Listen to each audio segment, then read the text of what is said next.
avec l'adoption de l'ordre du jour. Qui propose l'ordre du jour? Propose. Second. Second. Merci. Donc, on serait à la période de questions qui concerne seulement les points à l'ordre du jour. Donc, si vous avez des questions relatives aux points qui sont là, vous pouvez les poser maintenant. Mais il y a aussi une période de questions à la fin de la séance. Donc, c'est libre à vous si vous voulez poser une question maintenant ou à la fin de la séance. Est-ce qu'il y a quelqu'un qui voudrait poser une question maintenant?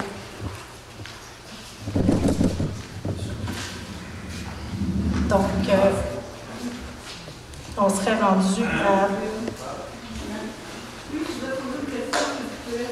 Concernant l'adoption du règlement relatif au zonage de l'ex-village, concernant la location à l'occasion, je voulais juste avoir un peu d'informations là-dessus. Bien, je peux rapidement, là, juste dire que c'est pour les Airbnb, dans le fond, les gens qui voudraient louer leur maison dans le modèle Airbnb, là, pour des locations à court terme. Donc, Mme Tessier, tantôt, va faire la présentation. C'est le deuxième projet de règlement. Donc, vous pourrez en prendre connaissance puis voir où ça serait permis en ce moment. Il y a 3 zones qui seraient permis. Puis, il va y avoir un avis public là, de publier. Là, vous pourrez voir c'est où les 3 zones, puis si vous êtes concerné ou quelles zones sont concernées.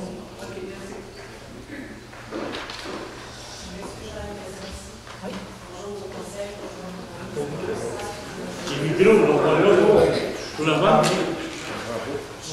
Est-ce que vous voulez venir au micro?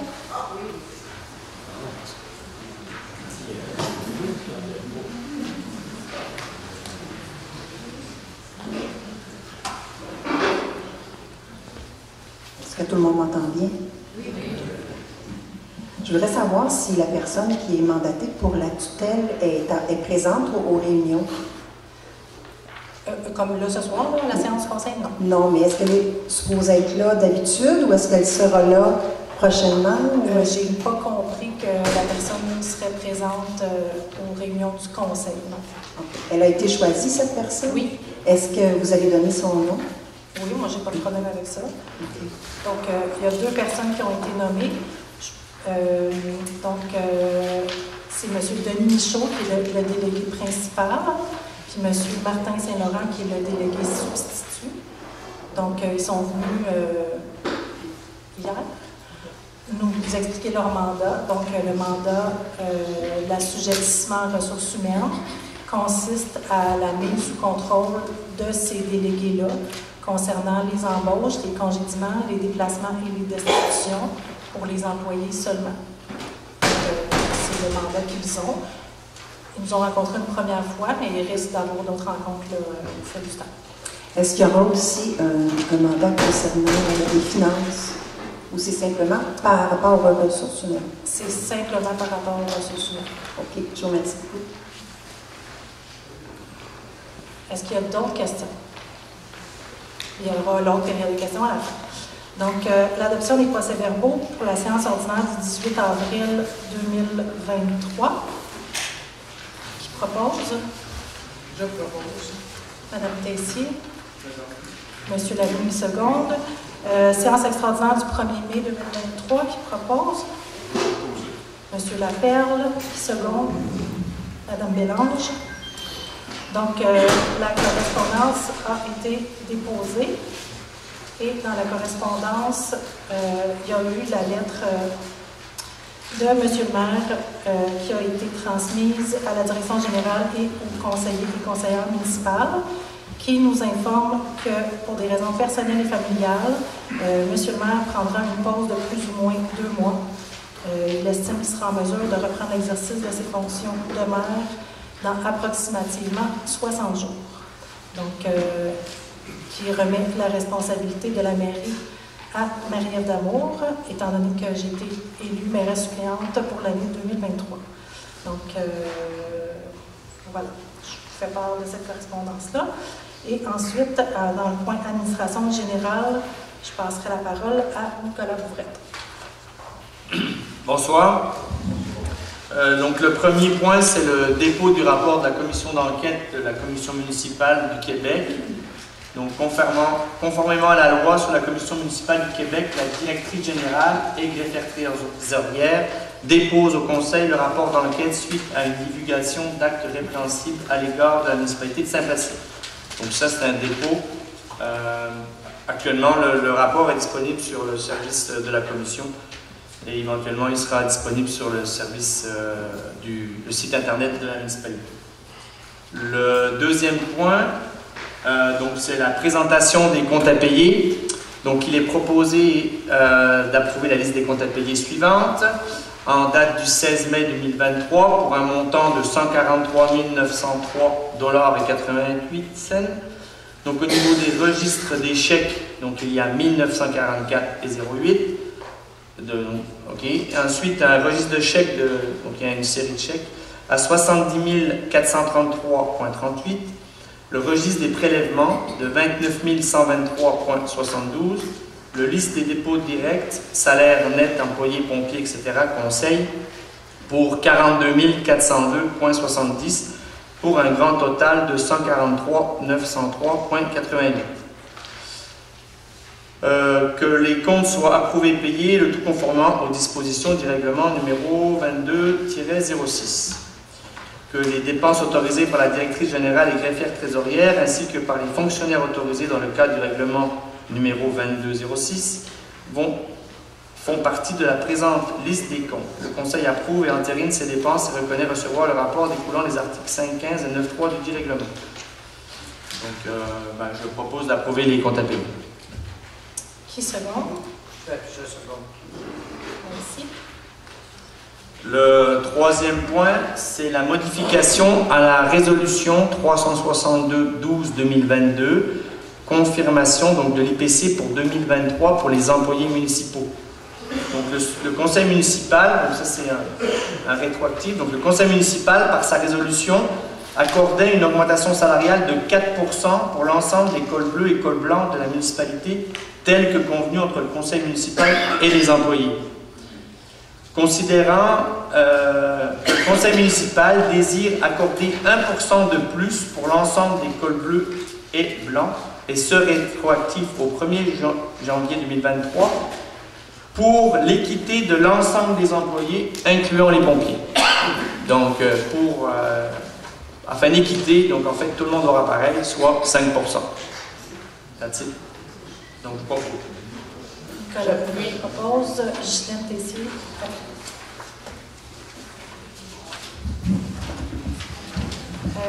Donc maintenant, hygiène du milieu avec M. Denis Lavigne. Contrat de gré à gré, groupe Génie Conseil Aquifère. Considérant que la soumission PR 23-244-2 du groupe Génie Conseil Aquifère pour les analyses des tests en laboratoire et la compilation des analyses et des résultats pour un montant de 13 380 plus taxes.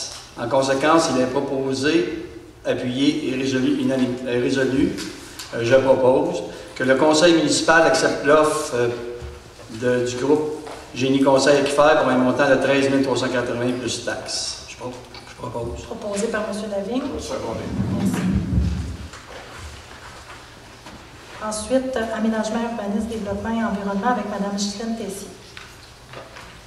Les inondations 2023 par rapport au permis de construction, considérant les citoyens inondés doivent procéder aux réparations nécessaires suite aux dommages causés par les inondations et la crise printanière 2023. En conséquence, il est proposé et résolu d'offrir gratuitement aux citoyens les permis de construction relatifs aux travaux de réparation de dommages qui ont été causés par les inondations et la crise printanière 2023. Le dit permis étant valide pour une période initiale d'une année de la date de son émission. Je propose. Mme Tessier propose, M. Lavigne seconde. Merci. Adoption du règlement 02-03-2023 sur la démolition d'immeubles avec dispense de lecture. Je ne vous lirai pas tout, okay, parce qu'on va être encore là demain matin. Le règlement, attendu les règlements 148.0.1 et à 148.0.26 de la loi sur l'aménagement et l'urbanisme, Attendu l'ex-village de Saint-Placide a une réglementation municipale à l'égard de la démolition et exige un certificat d'autorisation afin de procéder à celle-ci. Attendu que l'ex-paroisse de Saint-Placide a aussi une réglementation municipale à l'égard de sa démolition et exige un certificat d'autorisation avant de procéder à celle-ci. Attendu que le Conseil juge opportun de se doter d'un règlement sur la démolition d'immeubles. Attendu que l'avis de motion et dispense de lecture a été donné le 21 mars 2023. Attendu qu'un projet de règlement sur la démolition des immeubles numéro 0203-2023 a été adopté lors de la séance ordinaire du 21 mars. Attendu une assemblée publique de consultation concernant le projet de règlement sur la démolition d'immeubles s'est tenue le 26 avril dernier. Attendu, une copie du règlement a été remise aux membres du conseil municipal conformément au Code municipal du Québec. Attendu qu'une copie du règlement est mise à la disposition du public pour consultation en début de séance, je propose d'adopter les modifications du règlement sur la démolition d'immeubles portant le numéro 0203-2023. Qui second? Madame Bélange. Merci.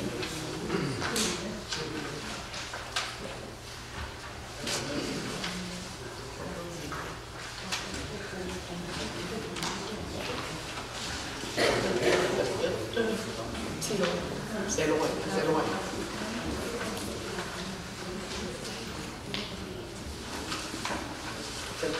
Excusez, on voudrait savoir c'est quel immeuble. Oui, mais on pourra vous l'expliquer dans la période de questions à la fin. La résolution. Vous pouvez parler, mais ça va être plus facile de prendre toutes les questions maintenant. OK. Yes, c'est possible de juste aller le micro? Oui. Je la feuille, on va être dur à la fin. Je disais qu'on va répondre aux questions à la fin, toutes les questions en même temps. OK.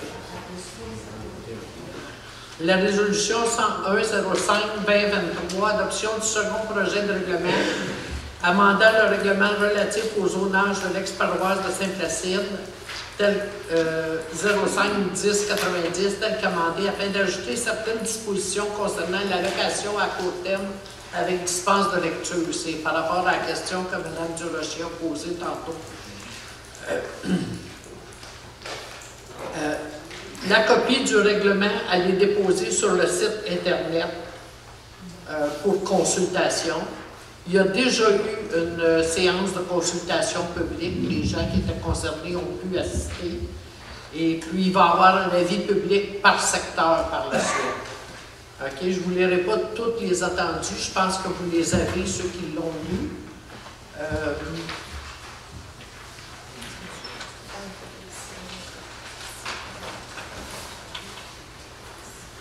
En conséquence, je propose d'adopter avec modification le second projet de règlement 03-03-23, modifiant le règlement du zonage 05-10-90 de l'ex-paroisse de Saint-Placide tel qu'amendé afin d'ajouter certaines dispositions concernant la location à court terme. C'est ce qu'on appelle les Airbnb. OK? Donc, je propose. Second. Second. Est-ce que vous savez le district précis? Pour me répondre à Mme Suzanne. Le district, ça va être à partir de la rue Sauvé, sur la rue Daniel-Morin, jusqu'en arrière de l'Issy-Chardon. C'est 3 ou 4 maisons qu'il y a là. C'est là que c'est permis dans le village pour les Airbnb. Il y a deux secteurs. Il y a le secteur village, puis là, dans le fond, ça va être l'ex... Bien, il y a l'ex-village, puis l'ex-paroisse. C'est encore deux règlements. Donc, il y a un secteur dans le village, puis deux secteurs dans l'ex-paroisse, c'est ça? Oui, mais les deux secteurs, les secteurs dans l'ex-paroisse, là, ils vont être assujettis à l'acceptation de la MRC. Parce que la MRC, dans le moment, c'est pas permis dans le règlement de zonage. Là, tant que ce ne sera pas permis, il n'y aura pas de droit de Airbnb dans l'ex-paroisse. Mais dans le village, ça va être permis à partir de rue Sauvé jusqu'en arrière de l'île et Chardon.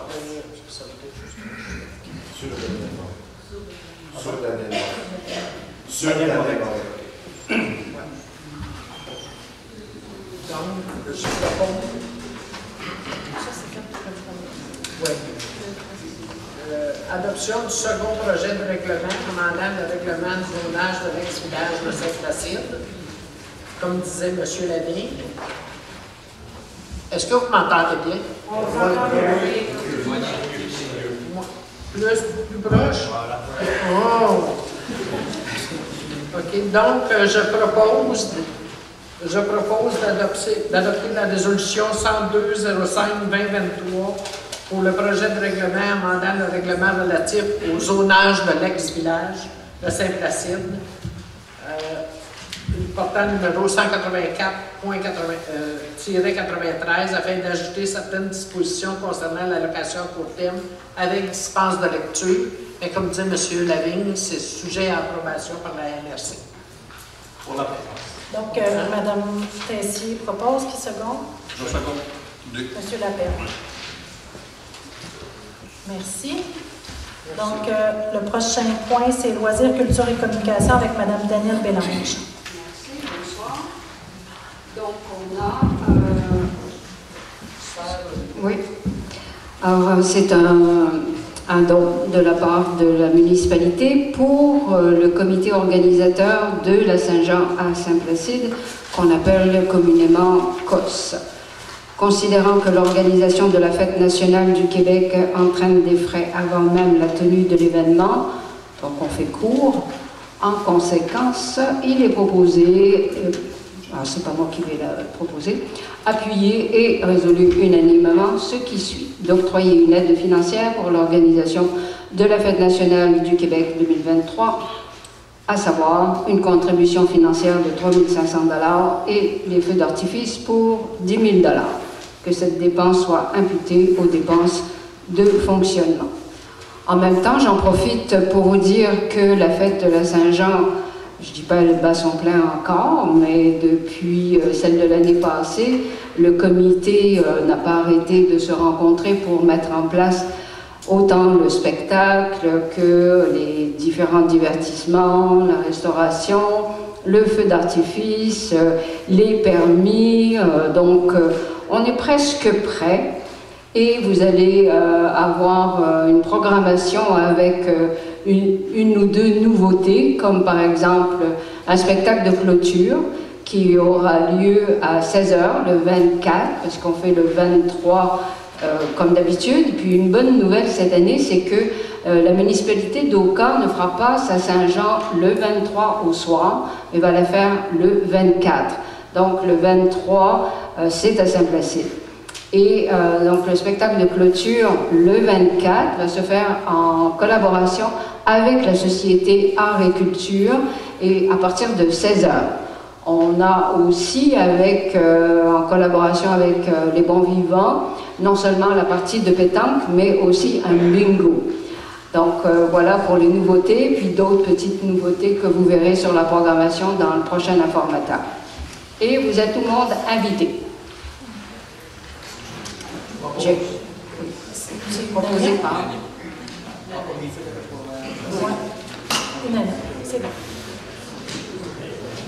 On a aussi une motion de félicitations pour Madame Louise Drouin, de la Société Art et Culture. À la dernière Assemblée générale, Madame de la Société Art et Culture, Madame Louise Drouin n'a pas renouvelé son mandat.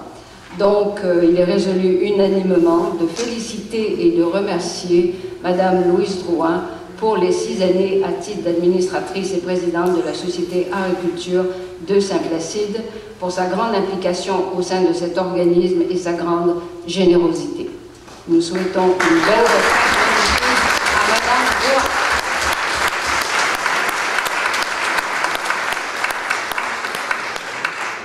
Madame Drouin est ici ce soir. Elle m'a demandé de la représenter, ce que je fais avec honneur et plaisir. C'est la Société Art et Culture aussi. Alors, elle vous remercie. Elle avait son souper d'anniversaire ce soir. Ben, merci, on t'aime. Maintenant, le point 11, sécurité civile et incendie avec M. Pierre Lapierre. Oui, bonsoir. Merci de votre présence. Alors, une modification politique convention de travail du service des incendies. Considérant que l'article 6.5 de la politique des conditions de travail de 2019 à 2023 stipule que la rémunération de l'ensemble des pompiers sera automatiquement indexée le 1er janvier de chaque année, et ce, selon la plus élevée des éventualités suivantes. Une augmentation de 3 % ou encore selon l'indice des prix à la consommation établi par Statistique Canada pour l'ensemble du Québec. Considérant que l'annexe A de la politique des conditions de travail 2019-2023 stipule que l'augmentation annuelle sera plus 3 %, une rencontre a eu lieu avec le service des incendies de Saint-Placide et la municipalité afin de trouver un commun accord pour y établir l'augmentation annuelle. En conséquence, je propose que que le service des finances autorise à verser, et ce, rétroactivement au 1er janvier 2023, l'ajustement salarial de 5 % pour l'ensemble du service des incendies, excluant les cadres. Que je propose. Proposé par M. Lapelle, secondé par M. Bourrette. En 11.2, achat de banque d'heures pour le service d'incendie. Considérant que la municipalité de Saint-Placide a procédé à l'embauche de M. Alexandre Filiatro à titre de directeur du service des incendies de Saint-Placide, considérant que la municipalité désire donner de la formation sous forme de coaching au directeur des incendies, considérant que M. Alex Morissette, capitaine au service des incendies de la ville de Laval, est disponible à donner cette formation,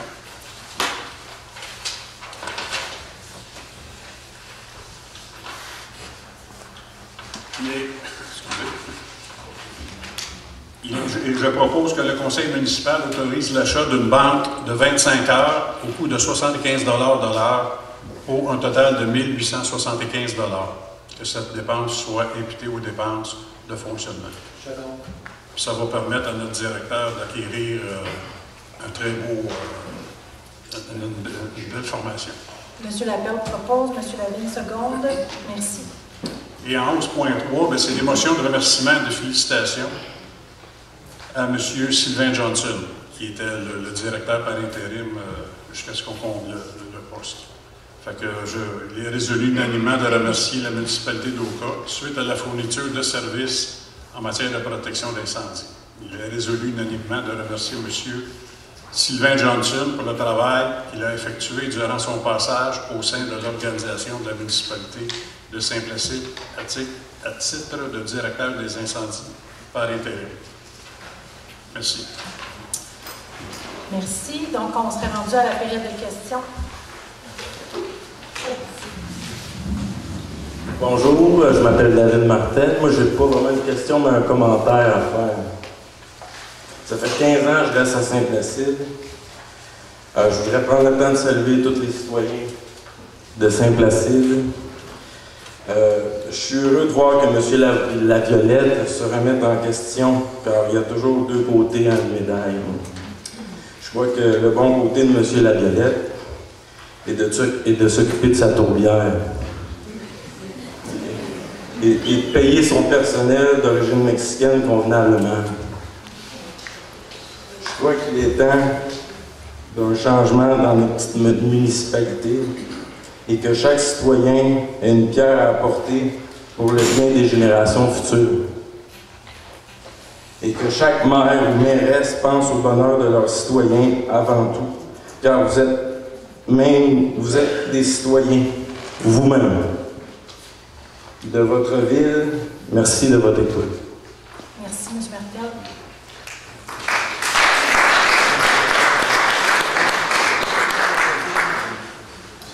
Est-ce que vous avez d'autres questions?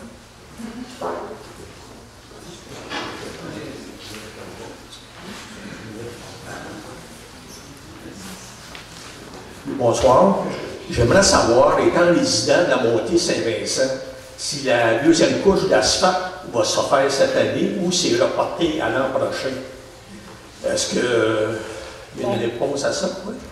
Le contracteur devrait faire une deuxième couche d'asphalte au mois de fin mai, début juin. OK. Donc, c'est ça qui est prévu. Est-ce que c'est payé déjà cette couche-là ou c'est... C'est déjà payé. C'est déjà payé. On va l'avoir cette année. On devrait l'avoir cette année. Merci. De rien.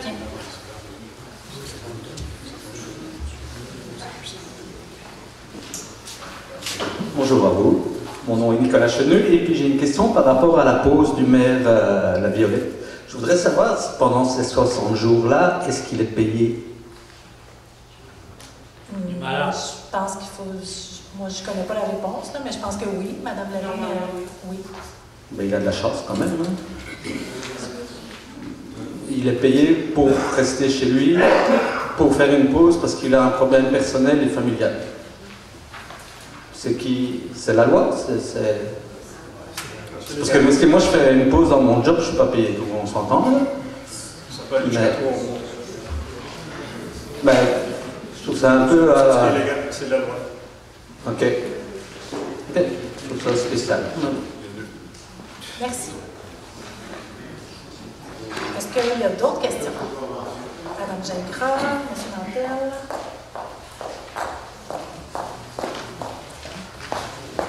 Bonjour Madame la mairesse suppléante.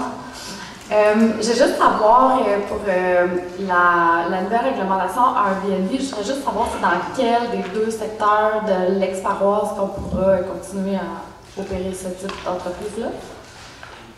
En fait, il y a un règlement pour les deux secteurs, du village et de l'ex-paroisse. Oui, mais M. Lavigne il disait qu'il y avait comme deux secteurs dans l'ex-paroisse qui seraient corrects. C'est lesquels? Deux secteurs dans l'ex-paroisse, tu les connais?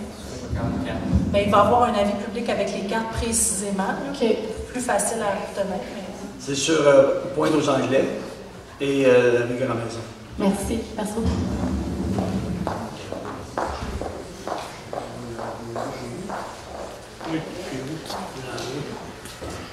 Bonsoir, mesdames les conseillères, messieurs les conseillers. J'aurais un commentaire, 3 questions, si vous permettez.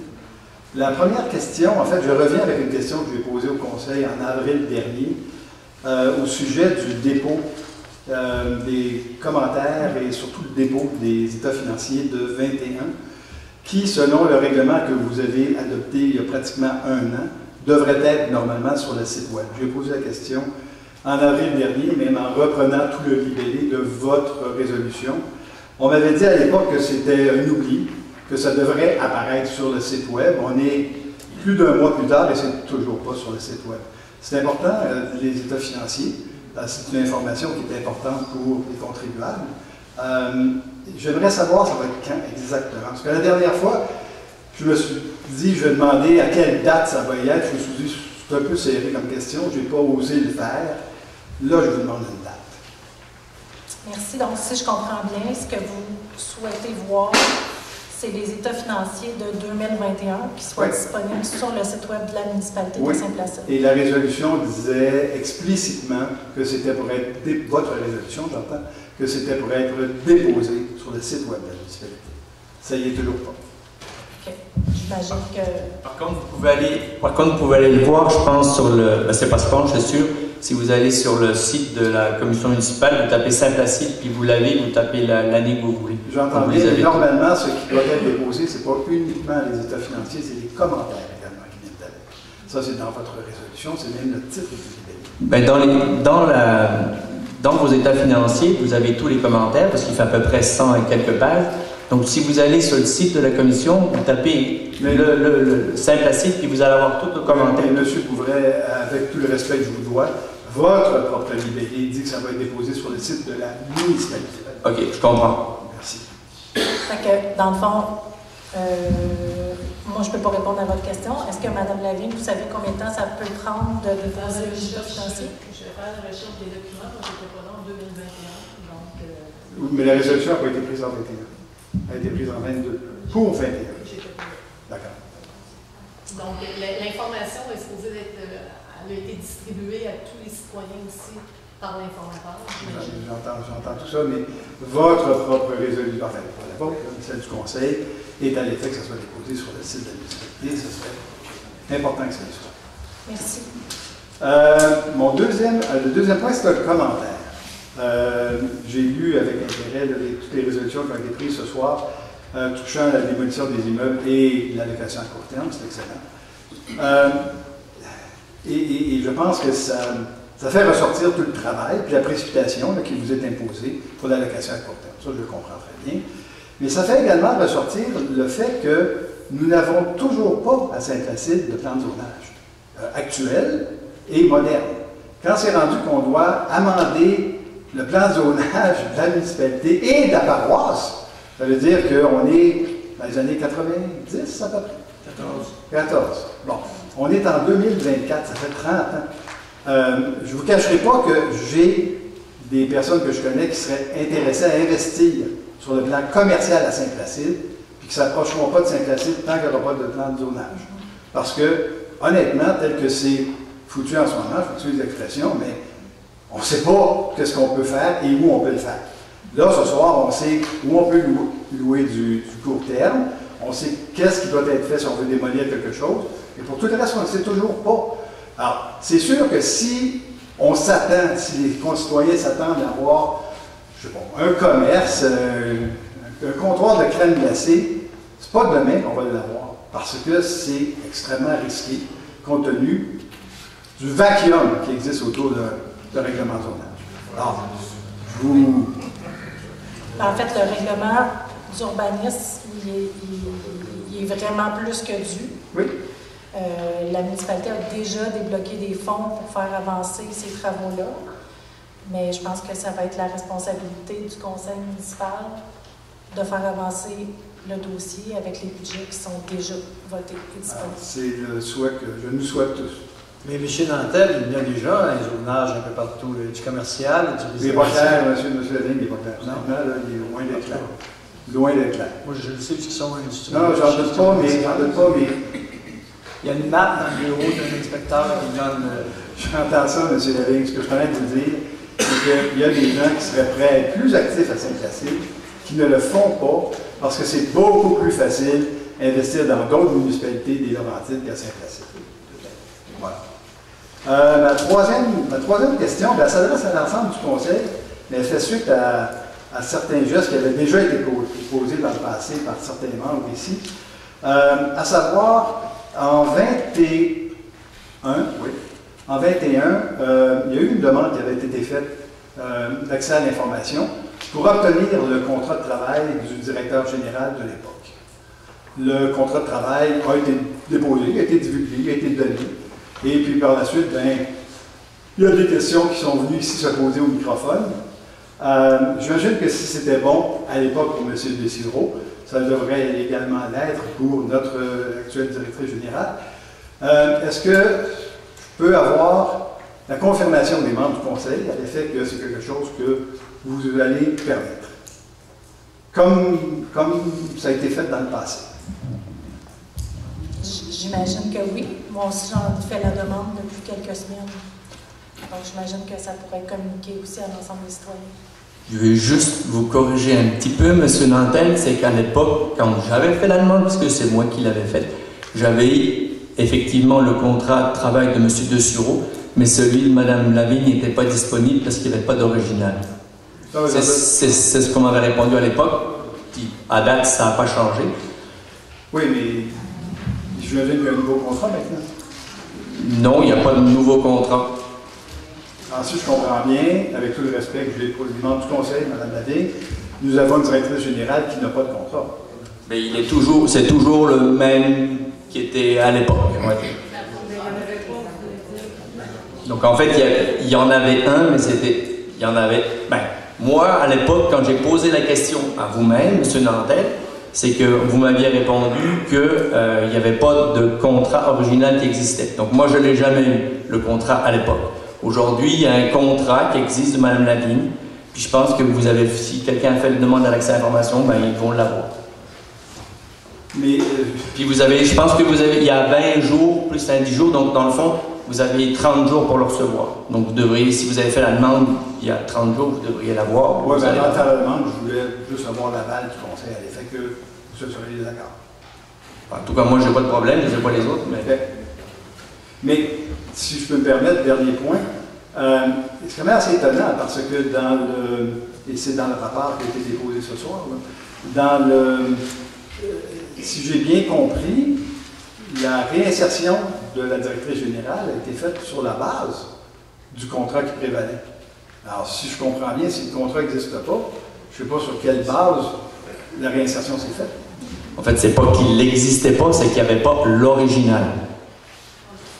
Mais en fait, j'imagine que là, la volonté, c'est d'avoir une copie de ça par...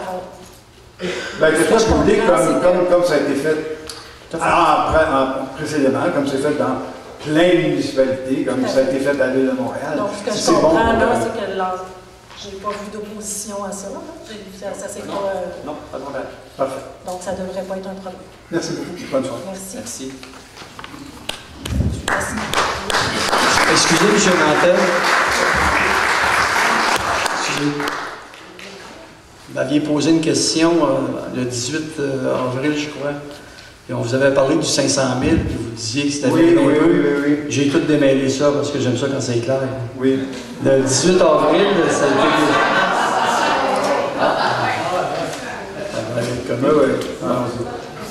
C'était déposé dans le rapport financier de 2021, le surplus accumulé de... Mais ça, c'est le rapport qui est toujours pas sur le site web. On s'entend là-dessus. OK. Oui, mais c'est le rapport qui n'est pas sur le site web. Qui est ailleurs aussi, mais il peut consulter. Vous pouvez venir le consulter si vous voulez. Mais c'est dans le salaire et avantages. C'est juste pour vous dire que c'est dans le salaire et avantages sociaux que le 500 000 a été déposé. Il y avait un total de 638 375. C'était juste pour vous dire ça. Parfait. Maintenant, j'ai une question pour vous, M. Lavigne, si vous permettez. Oui. Je ne reviendrai pas sur tout ce qui avait été dit parce que vous m'avez dit, je vais le dire très rapidement, que vous aviez renversé l'écriture, dans le fond, sur le plan comptable, qu'il y avait eu une provision qui avait été prise, et pour reprendre vos termes, comme la provision avait déjà été prise, on l'a renversée parce qu'elle avait été prise 2 fois. C'est ça, c'est en plein ça. Et vous nous avez dit que la provision avait été prise en 21. Mais en 21, on ne le savait pas. Je ne l'avais pas vu. Moi, en tout cas, ce qui me concerne, moi, là, en 21, je ne l'avais pas vu. Le 638 375, je cherchais 500 000. Oui, je ne l'ai pas vu. OK. Mais c'était dans l'état financier de l'ancien conseil 2021. Il y avait une provision qui a été prise par l'ancien conseil. Oui, les comptables nous avaient avisé de le prendre dans les états financiers de 2021. Est-ce que vous auriez le numéro de la résolution, le libellé de la résolution? On n'a pas besoin de résolution. Quand on accepte les états financiers, c'est dedans. Si vous faites une provision, peu importe que ce soit 500 000, 638 000, peu importe, si vous faites une résolution pour provisionner, vous devez faire une résolution. Non, ça a été accepté dans les états financiers. Quand on accepte les états financiers de 2021, c'est nous qui les avons acceptés. C'est vous qui les avez acceptés. Oui, c'est ça. Quand c'est dans les états financiers, vous n'avez pas besoin de faire une résolution, c'est déjà au comptable. C'est déjà comptabilisé dans les états financiers. Fait que vous n'avez pas besoin. On regarde une réserve dans les états financiers. Bon. Alors, vous avez pris 1 mois pour bien réfléchir à votre réponse. Si vous permettez, je vais vous revenir là-dessus, parce que je ne suis pas tout à fait convaincu. Ben, c'est ce qu'on m'a dit. D'accord. Okay. Moi, je ne suis pas un professionnel, je suis un boucher. D'accord. Donc, Juste peut-être pour clarifier. OK, quand vous faites des états financiers, à chaque année, à la fin de l'année, vos comptables vont venir vous poser une question. Est-ce que vous avez des litiges en cours? Est-ce que vous avez des choses qu'on devrait savoir et qui doivent faire partie des états financiers? Donc, effectivement, on a dit aux comptables qu'il y avait des litiges. Donc, les comptables ont envoyé à tous les procureurs de la municipalité une lettre demandant s'il y avait des litiges et s'il y avait des risques à ces litiges-là. Et au final, ce que les comptables ont reçu de la part de nos procureurs, c'est qu'il y avait un risque potentiel de 500 000. Donc, c'est pour ça que si vous allez effectivement dans les notes, normalement, il devrait apparaître le 500 000, comme vous l'avez mentionné. Vous entendez? Écoutez, je ne peux pas faire autrement de dire que c'est... J'accuse personne, vous entendez bien qu'il y a toute une procédure à suivre. Mais c'est quand même étonnant que cette résolution, en fait, cette non-résolution, qui est dans les états financiers, soit dans les états financiers qui n'ont jamais été mis sur le site web. C'est une drôle de coïncidence. C'est tout. Merci beaucoup. Merci.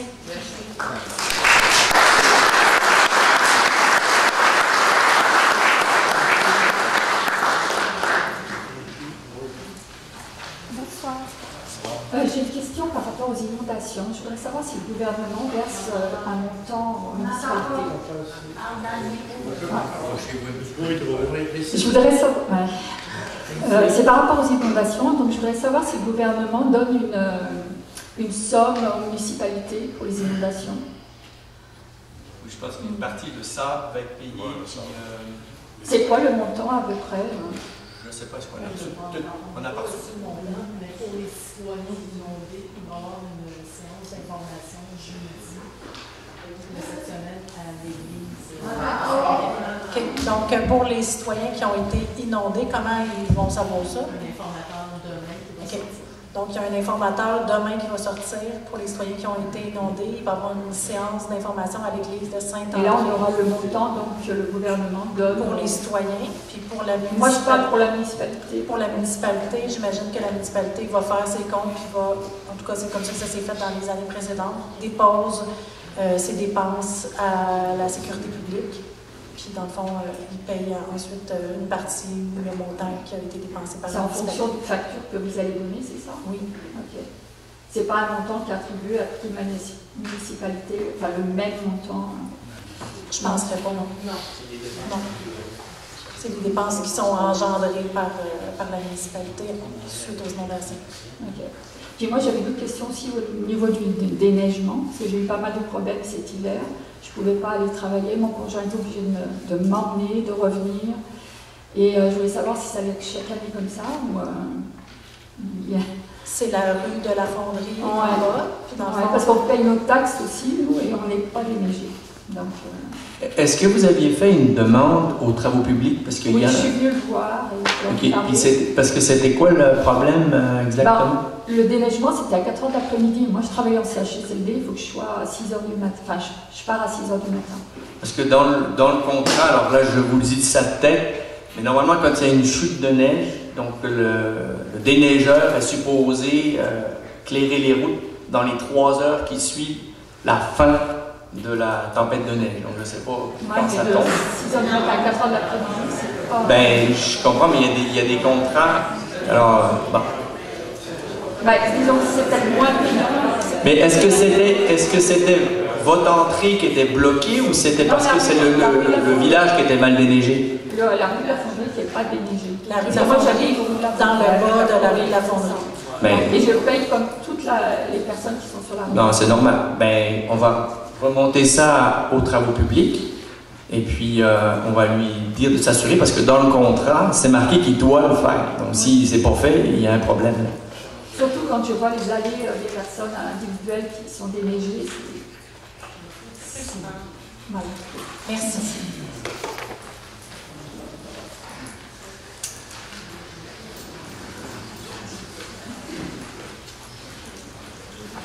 Bonsoir à tous. Bonsoir Madame la mairesse. Vraiment un commentaire pour vous dire que votre titre vous va très bien.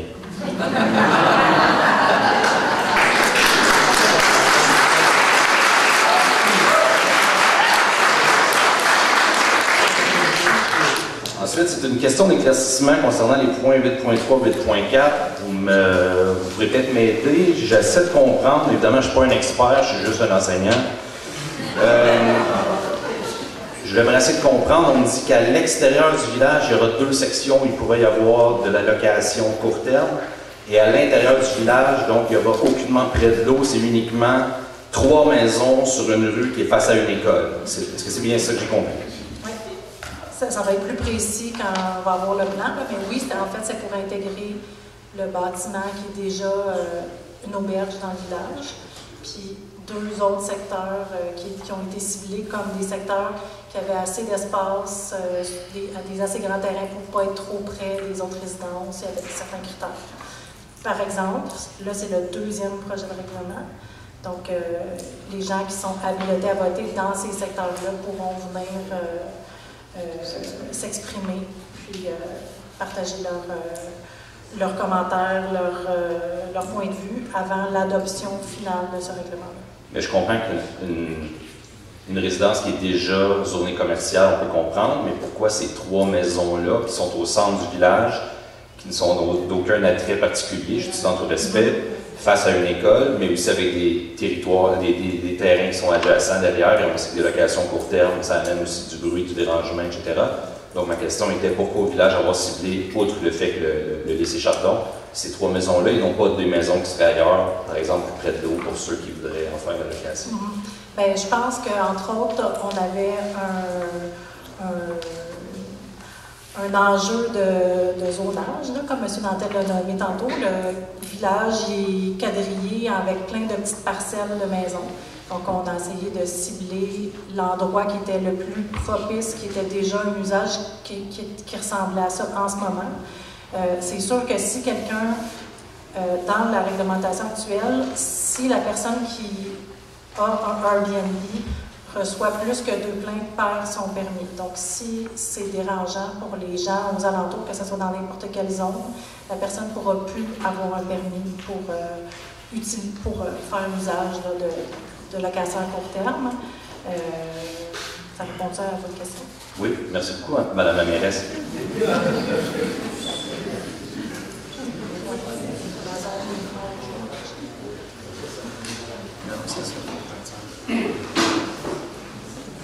Bonjour, je voudrais remercier le conseil parce que disons que je me suis rendu compte que je n'étais pas assez informé par rapport à la municipalité.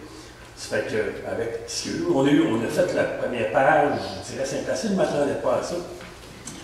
Maintenant, je ne peux pas parler de la première série d'articles, je veux parler de la deuxième. Qu'est-ce que la municipalité fait avec la dompe à marde qu'il y a à Kanasatake?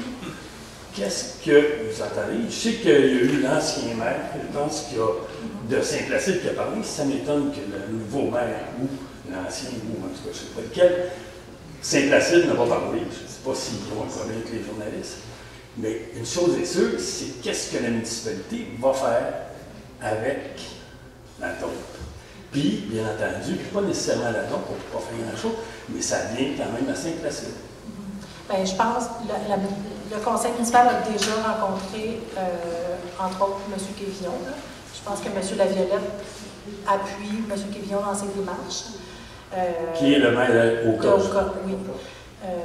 On a déjà rencontré aussi M. Garon, qui est le député fédéral, qui travaille fort dans ce projet-là. Mme Damour aussi travaille fort, mais je pense que ce qu'il souhaitait, c'était qu'il y ait un mouvement qui vienne de la communauté même.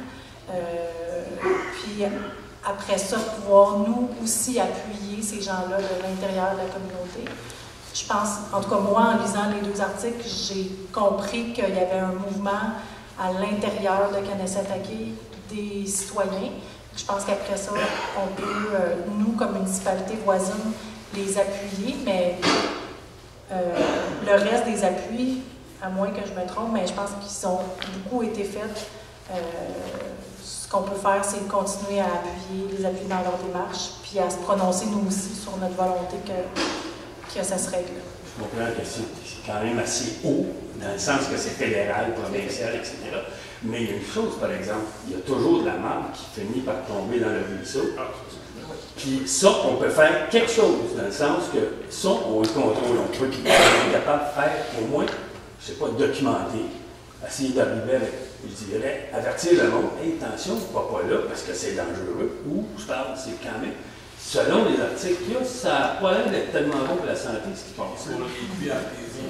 Oui, oui, etc. Est-ce qu'il y a des tests que la municipalité pourrait faire? Des tests, il y en a plein qui se font faire là, couramment, mais pas par la municipalité. Il y a l'organisme de bassin versant Cobamil, il y a plusieurs organismes, le ministère des Affaires municipales, pas le ministère des Affaires municipales, mais le ministère de l'Environnement fait des tests. Il y a beaucoup de gens qui font des tests. Est-ce que vous les avez, les résultats? Est-ce que le ministère de l'Environnement vous dit que c'est dangereux? Un peu? Beaucoup? Énormément? Puis si ces tests-là disent que c'est dangereux, il y a des actions à prendre? Tout à fait. Mais, puis vous allez les prendre? Ben oui, dans la mesure de ce qu'on a comme marge de manœuvre pour prendre des idées. C'est le gouvernement fédéral là, qui gère cette situation-là.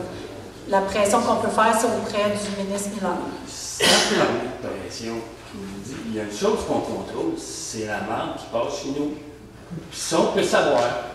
Je parle. Puis on peut aussi avertir le monde, comme quoi, comme vous dites, si c'est dangereux ou pas.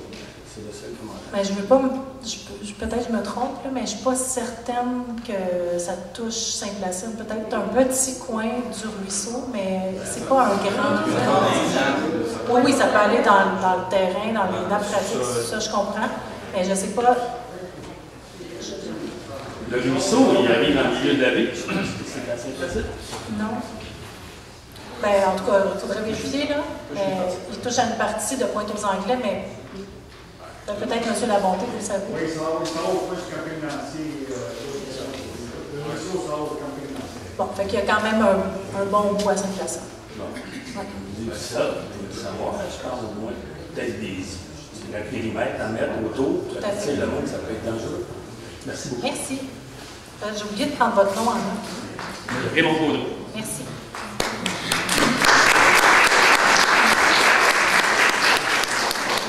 Bonsoir tout le monde, bonsoir les conseillers, bonsoir Madame la mairesse suppléante. Ça fait plaisir de vous voir répondre aux questions, franchement. On dirait que vous êtes de bonne foi, ça fait du bien. Personnellement, désolé, petit commentaire éditorial. Mon nom est Sébastien Poirier. J'ai une question. Je ne suis peut-être pas le seul, mais là, on a su qu'il y avait une tutelle partielle concernant les ressources humaines. Qu'est-ce que vous savez, vous en avez parlé un petit peu tantôt, mais qu'est-ce que vous savez par rapport à la tutelle? C'est quoi que ça implique? C'est quoi le mandat exact? Jusqu'où ça peut aller, mettons? Moi, je vous dis les notes que j'ai prises. Là. Dans le fond, on a rencontré hier, pendant quand même 2 heures, le délégué principal qui était nommé, qui s'appelle M.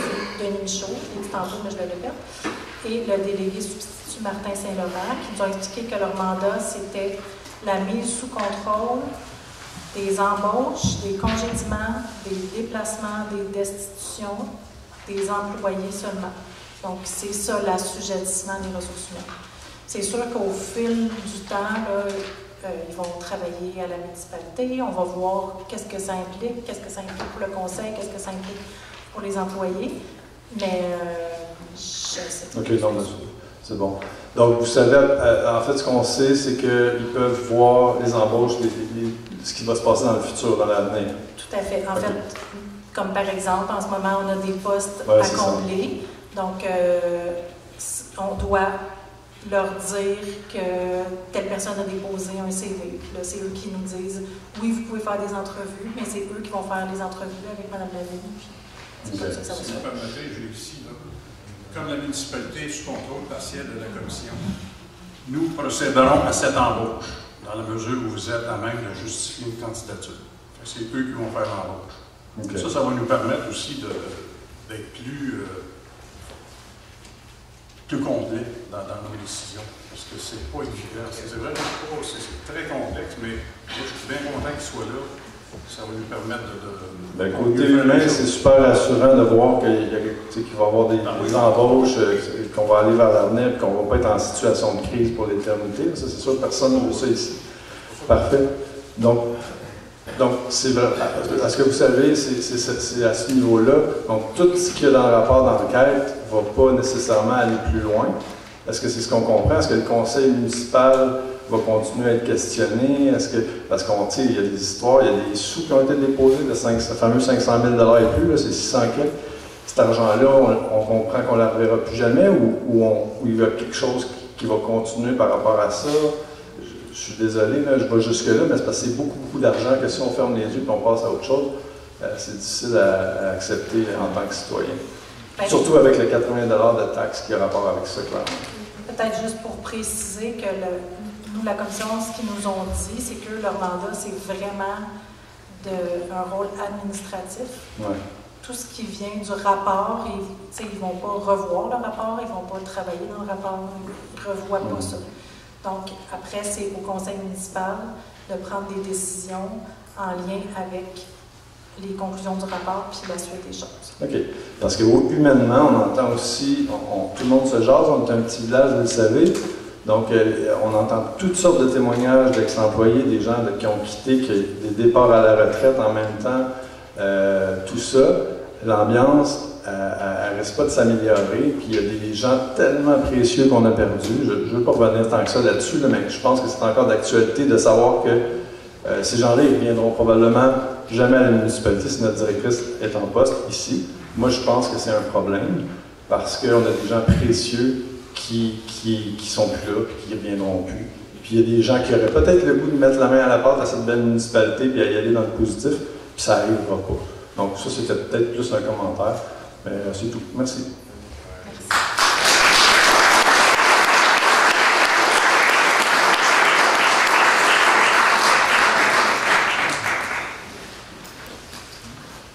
Bonsoir, je m'appelle Suzanne Durocher, j'habite au village depuis 30 quelques années. Moi, je m'en vais chez nous, là, puis il y a des questions que je n'ai pas de réponse encore. Là. Vous avez mis un règlement de démolition. C'est quoi qui va se faire démolir? Parce que quand on fait un règlement, d'habitude, c'est parce qu'il y a un projet de démolition quelque part. En fait, c'est qu'on est obligé d'adopter. Maintenant, toutes les municipalités sont obligées d'avoir un règlement de démolition. Donc, ce qui dit le règlement, c'est que pour démolir certains bâtiments, il doit y avoir un comité mis en place qui doit être consulté pour savoir si on peut démolir le bâtiment. Donc, mettons, tous les bâtiments patrimoniaux, il y a une certaine liste de bâtiments qui devront passer au comité, un peu comme le comité consultatif d'urbanisme. Là, ça va être un comité consultatif de démolition. Bon, fait qu'il n'y a pas de projet de démolition. Il n'y a pas de projet de démolition, c'est une obligation de la Si vous me permettez, ce règlement-là vient du fait que la ville de Chambly, à un moment donné, démolit une vieille maison ancestrale, patrimoine très élevé. Puis ça a fait un tollé épouvantable. Je me rappelle très bien de l'avoir fait l'émission. Ce règlement-là vient permettre d'éviter ces choses-là. Il y a des bâtiments qui sont... c'est ça, je ne vais pas le dire, mais c'est comme s'ils démolissaient la maison de Basile-Routier. Oh, oui, c'est ça, des bâtiments. À cause d'un manque de règlement. Ils sont arrivés avec ça là, pour éviter justement ça. Ça serait bien la ville de Chambly. Puis, à propos des sites demandés là, pour Airbnb, là, je comprends pas, là. Y a-t-il quelqu'un qui a demandé de faire un Airbnb chez eux? Dans ces sites-là, là? Parce que il y a des endroits bien plus appropriés que ça, là, me semble. En fait, donc en fait, c'est à la largeur du Québec, ok? Le gouvernement autorise le Airbnb. Non mais, ok, juste l'histoire. Donc le gouvernement permet à toutes les municipalités qui n'ont pas de règlement le Airbnb. Donc en fait, le fait de faire un règlement, ça permet justement de gérer le Airbnb. Donc en fait, nous, on a fait un règlement pour être capable de le gérer. Okay? Donc on a eu une réunion d'information il y a une quinzaine de jours où il y avait une trentaine de personnes qui ont posé des questions. Et en l'occurrence, comme on vous l'a dit, donc pour l'instant, c'est ça, mais ça pourrait être changé dans le futur. C'est qu'on a permis une zone dans le village, puis les deux zones extrêmes sur la 344. C'est ça que je ne comprends pas. Pourquoi localiser? Je ne sais pas, madame. Ce qui est dommage. Une grande maison avec 6 chambres à coucher ne peut pas louer des chambres si elle n'est pas dans ce secteur. Vous avez raison. Mais justement, c'était pour ça qu'on a fait, il y a 15 jours, une information à tous les citoyens de Saint-Placide. Vous étiez invités. Donc, justement, où il y avait une trentaine de personnes, puis ils ont donné leur plus, leur moins. Il y en a qui étaient d'accord, pas d'accord. Puis voilà ce qu'on a fait au final. Le Airbnb, c'est une location à court terme. Excusez, vous me comprenez? Oui. Le Airbnb, c'est une location à court terme. C'est 31 jours ou moins. Ce qui est dans le village, ça c'est OK, c'est accepté, il fallait le faire, le règlement. Mais ce qui est à l'extérieur du village, c'est pour que ça soit soumis à la MRC. On va le faire, le règlement, parce qu'on a un délai pour le faire. OK? C'est pour ça qu'il y a eu une urgence de le faire, parce que si on ne le faisait pas dans les délais, après on est pris s'il y a des Airbnb qui s'installent partout dans le village ou dans la campagne. Ça veut dire que quelqu'un peut demander, j'imagine, un permis dans un autre secteur pour avoir un Airbnb? Ça pourrait, mais c'est pas sûr que ça va être accepté. Parce que dans nos règlements, on a l'obligation de déterminer les endroits, les zones où il va en avoir. Et c'est soumis aussi à des grandeurs de terrain, les installations septiques. C'est très, très... Dans le village, c'est tout pareil. Oui, la nuisance que ça peut occasionner, il y a beaucoup de... Ben, les personnes, le site vous avez nommé, là, à côté de l'école, pas de stationnement, stationne dans la rue. Ben, c'est-à-dire qu'un Airbnb, quand tu loues ta maison pour 31 jours et moins, tu quittes ta maison. Okay. Et c'est des gens qui viennent rester. Ils peuvent venir de la France, puis ils peuvent venir rester. C'est pas une location. C'est 31 jours et moins. OK, mais je veux dire, c'est pas quelqu'un qui loue des chambres. Non, c'est pas le même principe. OK. Merci. Ce qui est tellement important, Mme Durocher, c'est qu'il fallait faire ça, le règlement, avant le 25 mars. Ce qui aurait été le danger si on ne l'aurait pas fait, ça aurait été autorisé à grandeur de la municipalité. On a déjà eu des plaintes pour des Airbnb dans un secteur tranquille, puis il y avait du bruit. Donc, logiquement, il faut y aller avec ce que les citoyens demandent. On n'avait pas le choix d'adopter la motion avant le 25 mars. Sans ça, on ne pouvait plus après céduler des secteurs. Là, dans le moment, on a fait ces secteurs-là, mais c'est pas fermé. Si admettons qu'il y a quelqu'un qui veut partir à Airbnb, on va regarder le carré, son carré, puis si on a le droit de le faire là, on va le faire. OK. Merci beaucoup. Merci.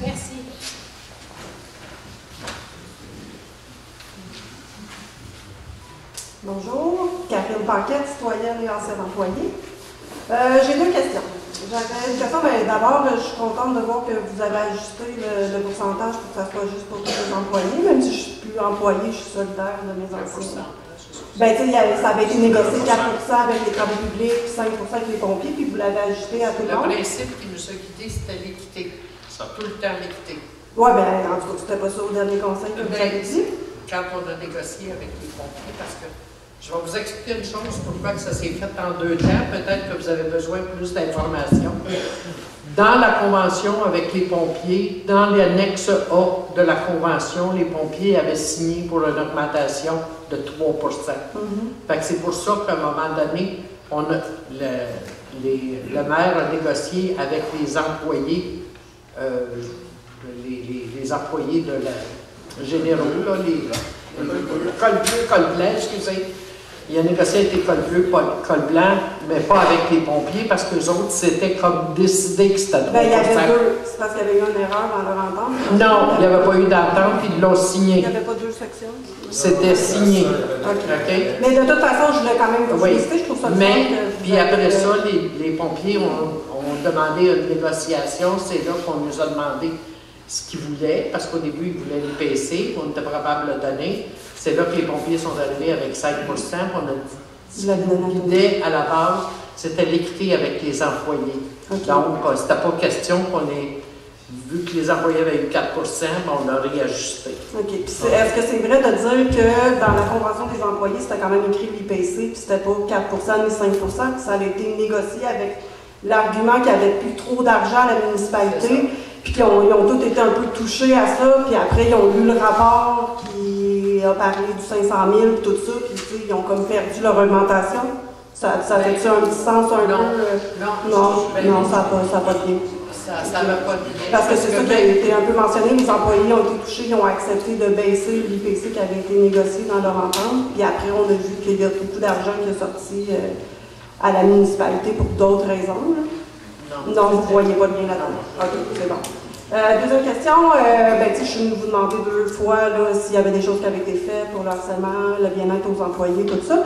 Moi, j'ai lu le rapport attentivement, tous les rapports, tout ça, ça m'a vraiment touché, vraiment déçu, comme sûrement plusieurs personnes. Puis je me suis demandé, j'ai lu aussi qu'il y avait une lettre qui avait été envoyée aux employés, là, leur mentionnant qu'il fallait qu'ils accueillent Mme Lavigne ici. Mais je me suis quand même questionnée, est-ce qu'il y a des choses qui ont été mises en place? Parce que, il n'y a pas eu de jugement, mais elle a quand même été accusée d'harcèlement envers les employés. Puis, comme si on pense au bien-être des employés habituellement, premièrement, c'est la loi au Québec, qu'il y a un milieu de travail exempt d'harcèlement. Est-ce qu'il y a des choses qui ont été mises en place suite à son arrivée pour s'assurer que, ça fonctionne bien si jamais il y a du harcèlement de nouveau ou pour que les employés soient bien à la municipalité? Peut-être juste pour préciser qu'il n'y a pas eu de jugement, il y a eu des rapport. Donc, nous, ce qu'on a eu comme information, c'est que les gens de la commission municipale nous ont dit qu'eux, en tout cas, ils vérifieraient ces éléments. Donc, Moi, c'est ce qu'on a eu comme information hier.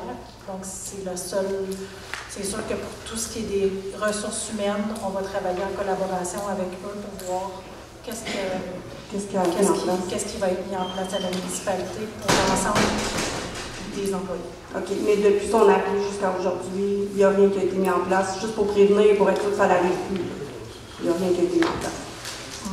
Ben oui, parce que, puis on l'a déjà dit, pas la semaine passée, oui peut-être, la semaine passée, c'est que on a mis en place un comité de ressources humaines. Ouais. Madame Tessier est présidente, on a rencontré tous les employés et on leur a dit que la porte était ouverte d'aller voir, pour quelque raison que ce soit, s'il y avait un problème, d'aller voir Madame Tessier. Donc c'était une porte de secours pour tous nos employés.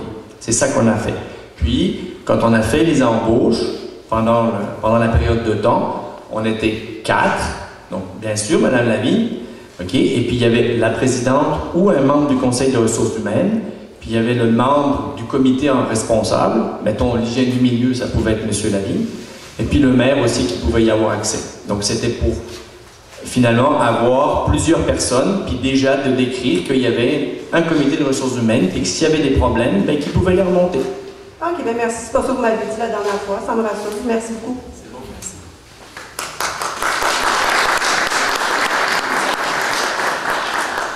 Bonsoir à vous tous.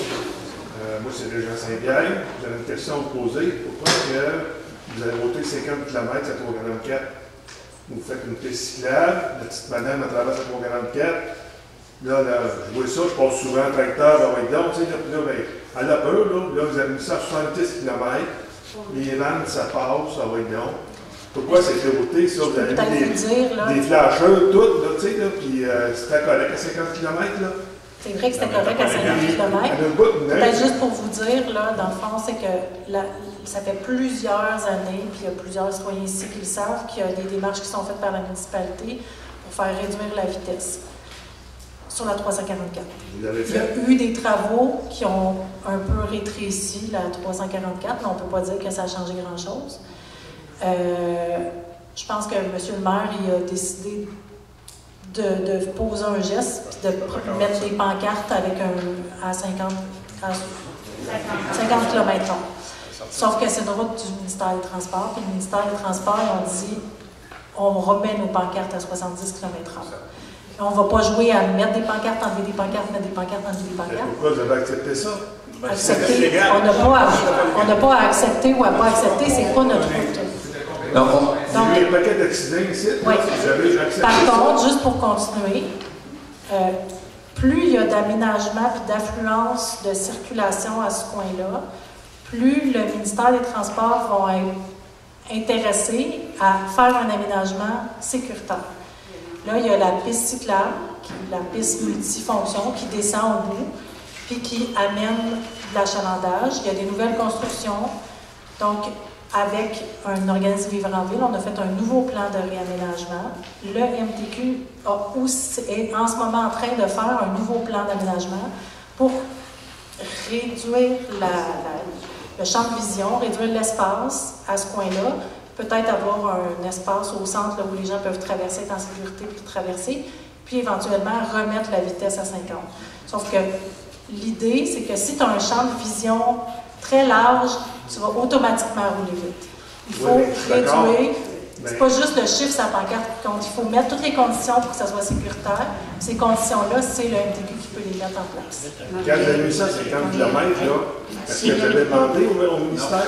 Non. Vous avez fait au campagne. C'est le maire qui a fait, on change des pancartes. Ça fait bouger les choses. Ça fait bouger les choses. Mais c'est bon. Vous demandez au ministère de mettre ça à 50, là? Ben oui. On a même reçu une lettre. On a eu 10 000 $ d'avance. On ne procédait pas à enlever les pancartes. Mais de toute façon, la bonne nouvelle, c'est qu'il y en a eu une rencontre avec le ministère au mois de mars. Ça va-tu, messieurs? Il y a eu une rencontre avec le ministère au mois de mars. Ils sont en train de finaliser des plans avec des ingénieurs pour faire une proposition au conseil municipal pour un aménagement qui va être sécuritaire puis une vitesse qui va être diminuée au coin, parce que c'est pas vrai que la petite pancarte avec le flasheur, c'est ça qui est sécuritaire. Non, mais ça, que 50, c'est mieux. L'aménagement a été fait l'année passée. Mais ils vont refaire un aménagement avec un îlot sécuritaire. Puis là, Géréjean, en plus, il me demande de le payer en plus. On verra. On met ça sur le bid. On verra. Est-ce qu'il y a d'autres questions?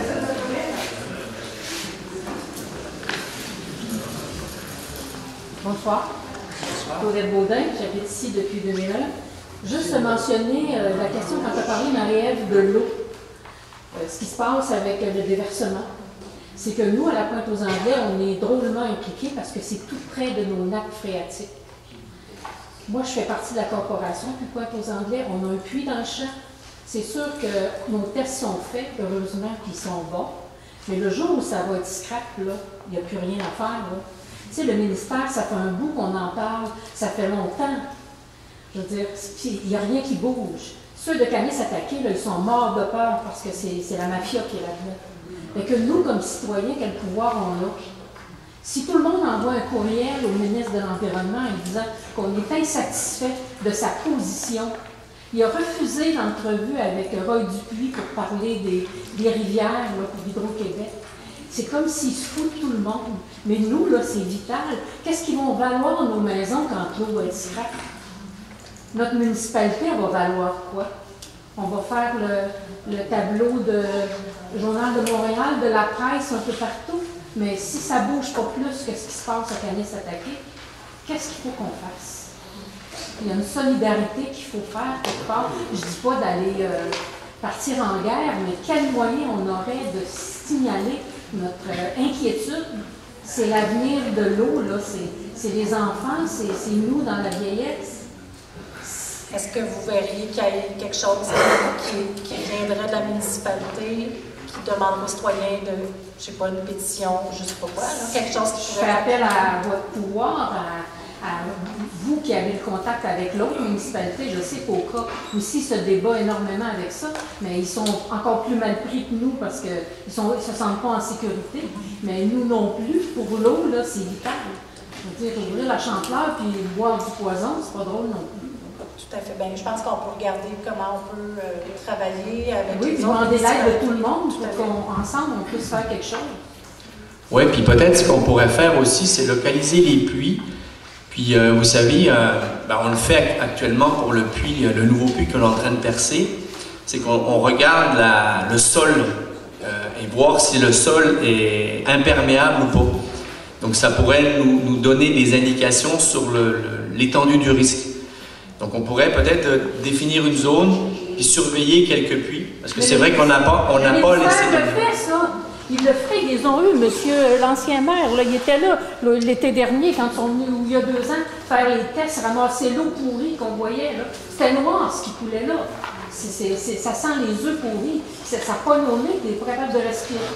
C'est dramatique, ça. Il y a moyen de contourner ce ruisseau-là, faire un champ d'épuration, quelque chose, un lac, quelque chose. Ils nous ont parlé aux radios cette semaine que la dompe a dompé dans la rivière. Il y aurait moyen de faire quelque chose. C'est un ruisseau, c'est pas... Mais monsieur, il parle des membranes. On parle de 100 millions pour décontaminer. On ne pose même pas la question de ça. Mais c'est ça. C'est de savoir, nous, qu'est-ce qu'on peut faire pour mettre de la pression pour que ça bouge. Parce que là, c'est le fédéral, c'est le provincial, puis tu as les Mohawks qui profitent de tout ça en même temps. Bien, je pense que on a bien entendu votre préoccupation. Madame Bélange, c'est la conseillère de votre district. J'entends que... On doit faire un mouvement citoyen pour représenter, pour être sûr qu'il y a quelque chose qui se passe, qu'on nous entende, qu'on ne mette pas sa glace depuis combien d'années. Ça fait longtemps que ça fonctionne, cette affaire-là. Ça touche les jeunes du milieu, puis au vendredi. Merci. Merci.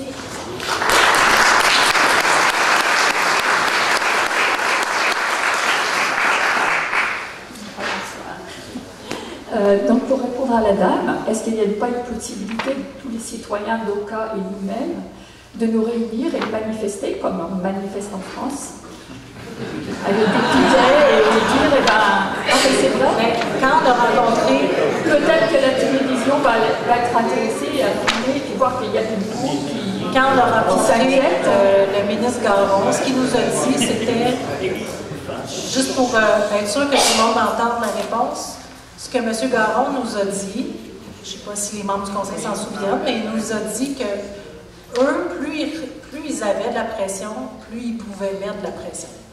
Donc, ça ne bouge pas assez vite, là. C'est pour ça que je les laisse pas. Nous, on ne pourrait pas tous aller manifester.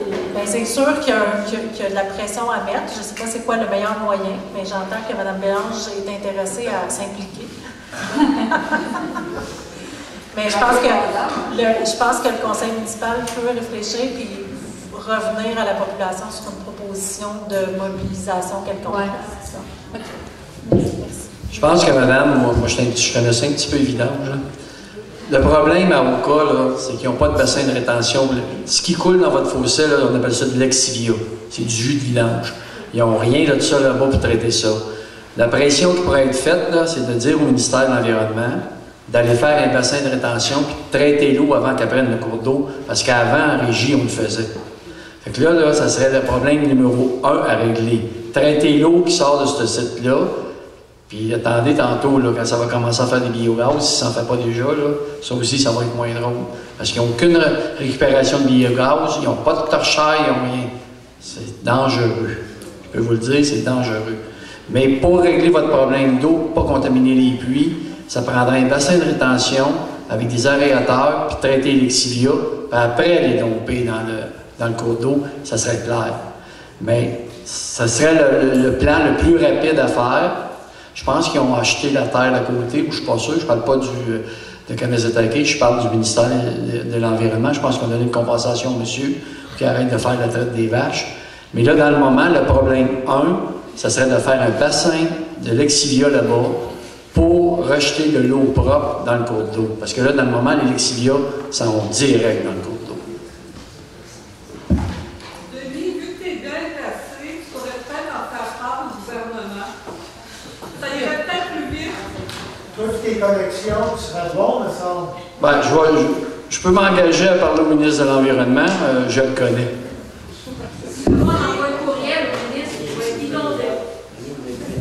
Ça, c'est une bonne idée d'envoyer un courriel au ministre, mais je vais aller y parler face à face. Je ne vous dis pas que je vais gagner, mais je vais y expliquer. Bon, ben, comme ça, tu pourrais être très clair, parce que tu aimes bien ça. Mais ta remarque de tout à l'heure m'a fait poser une question quand tu as... Oui, toi. Quand tu as parlé que tu aimais les choses bien claires et bien claires. Et moi, ma question, pour être clair aussi, c'est, j'ai lu dans le journal que quand tu t'es présenté aux élections pour être conseiller, avant de savoir si tu étais élu ou pas, tu t'étais engagé à réincorporer Mme Lavigne. Mais sur quelle base tu t'es basé pour dire ça, pour le programme? Je vous félicite de me poser la question. Je suis bien content de m'exprimer là-dessus. Expliquez, s'il vous plaît. Bon, quand j'ai passé dans les maisons dans mon district, je me suis présenté pour l'administration de la municipalité. Je ne me suis pas présenté pour réintégrer Mme Lavigne. Parce que Madame, c'est pas moi qui le dis. Laissez-moi juste m'expliquer, puis après vous me poserez d'autres questions. Madame Lavigne, là, si j'avais voulu la réintégrer, là, tout seul, je n'aurais pas pu le faire. Il y a eu une résolution, c'était voté unanimement les 6 conseillers. Ah, OK. Mais ça ne répondait pas à ma question. Ben, attends. Ben non. C'est quoi ta question? Vas-y. Pourquoi, dans votre programme, vous l'avez, c'était dans les écrits, dans les journaux, que vous vous étiez engagé à réincorporer Mme Lavigne. J'ai pas fini? Oui, là, je finis. À réincorporer Mme Lavigne si vous étiez élu. Donc on parle d'avant l'élection. Dans quel journal avez-vous vu ça? Dans quel journal? Dans la presse, je ne sais pas, je ne l'ai pas regardé, mais je vais vous le ressortir. Vous le savez souvent. Sortez-moi ça va me faire plaisir. Vous ne l'avez pas dit? Non. À aucune personne, vous l'avez dit pour être clair, hein, on s'entend, moi je veux être clair. Quand j'ai passé dans dans ma cabane, dans mon district 1, j'ai passé porte à porte, j'ai dit je me présente pour l'administration. Okay. Jamais vous avez prétendu réincorporer Mme Lavigne si vous étiez élu. Jamais. De toute façon, même si j'arrête. Est-ce que c'est oui ou est-ce que c'est non? C'est non. Donc, le journaliste, il raconte des conneries. Oui, mais le journaliste a rencontré la connerie après, pas avant. Après quoi? Ben après, il a parlé à Radio-Canada, la radio de Radio-Canada, vous dites, là? Non, c'était écrit dans la presse. Ben la presse, quelle date? La presse, ben alors, franchement. Ben, on était élus le 7 novembre 2021. La presse de la semaine passée, si vous... Ah, la presse de la semaine passée, il ne peut pas dire ça, il ne m'a même pas parlé, puis j'ai même pas parlé. Ben forcément, vous avez refusé leur entrevue. Ben oui, oui, ben oui, ben... Forcément qu'il ne vous a pas parlé, puisque vous avez refusé, ben c'est oui, logique, non? Mais je vous le dis, à soir, là, puis je suis capable de vous regarder dans les yeux. Je pense que... Ben oui. Je pense que moi, j'ai pas confiance, c'est ça mon problème. Ben, ça, c'est votre problème, mais oui, c'est pas le mien. C'est pour ça que je suis là pour vous poser des questions. Ben, posez-moi les... Monsieur Lavigne, je pense que... Selon l'enquête, quelques membres du nouveau conseil, attendez, dont une personne est apparentée à l'employé. Vous voulez que je fasse le tour de tous les conseillers à savoir qui est apparenté?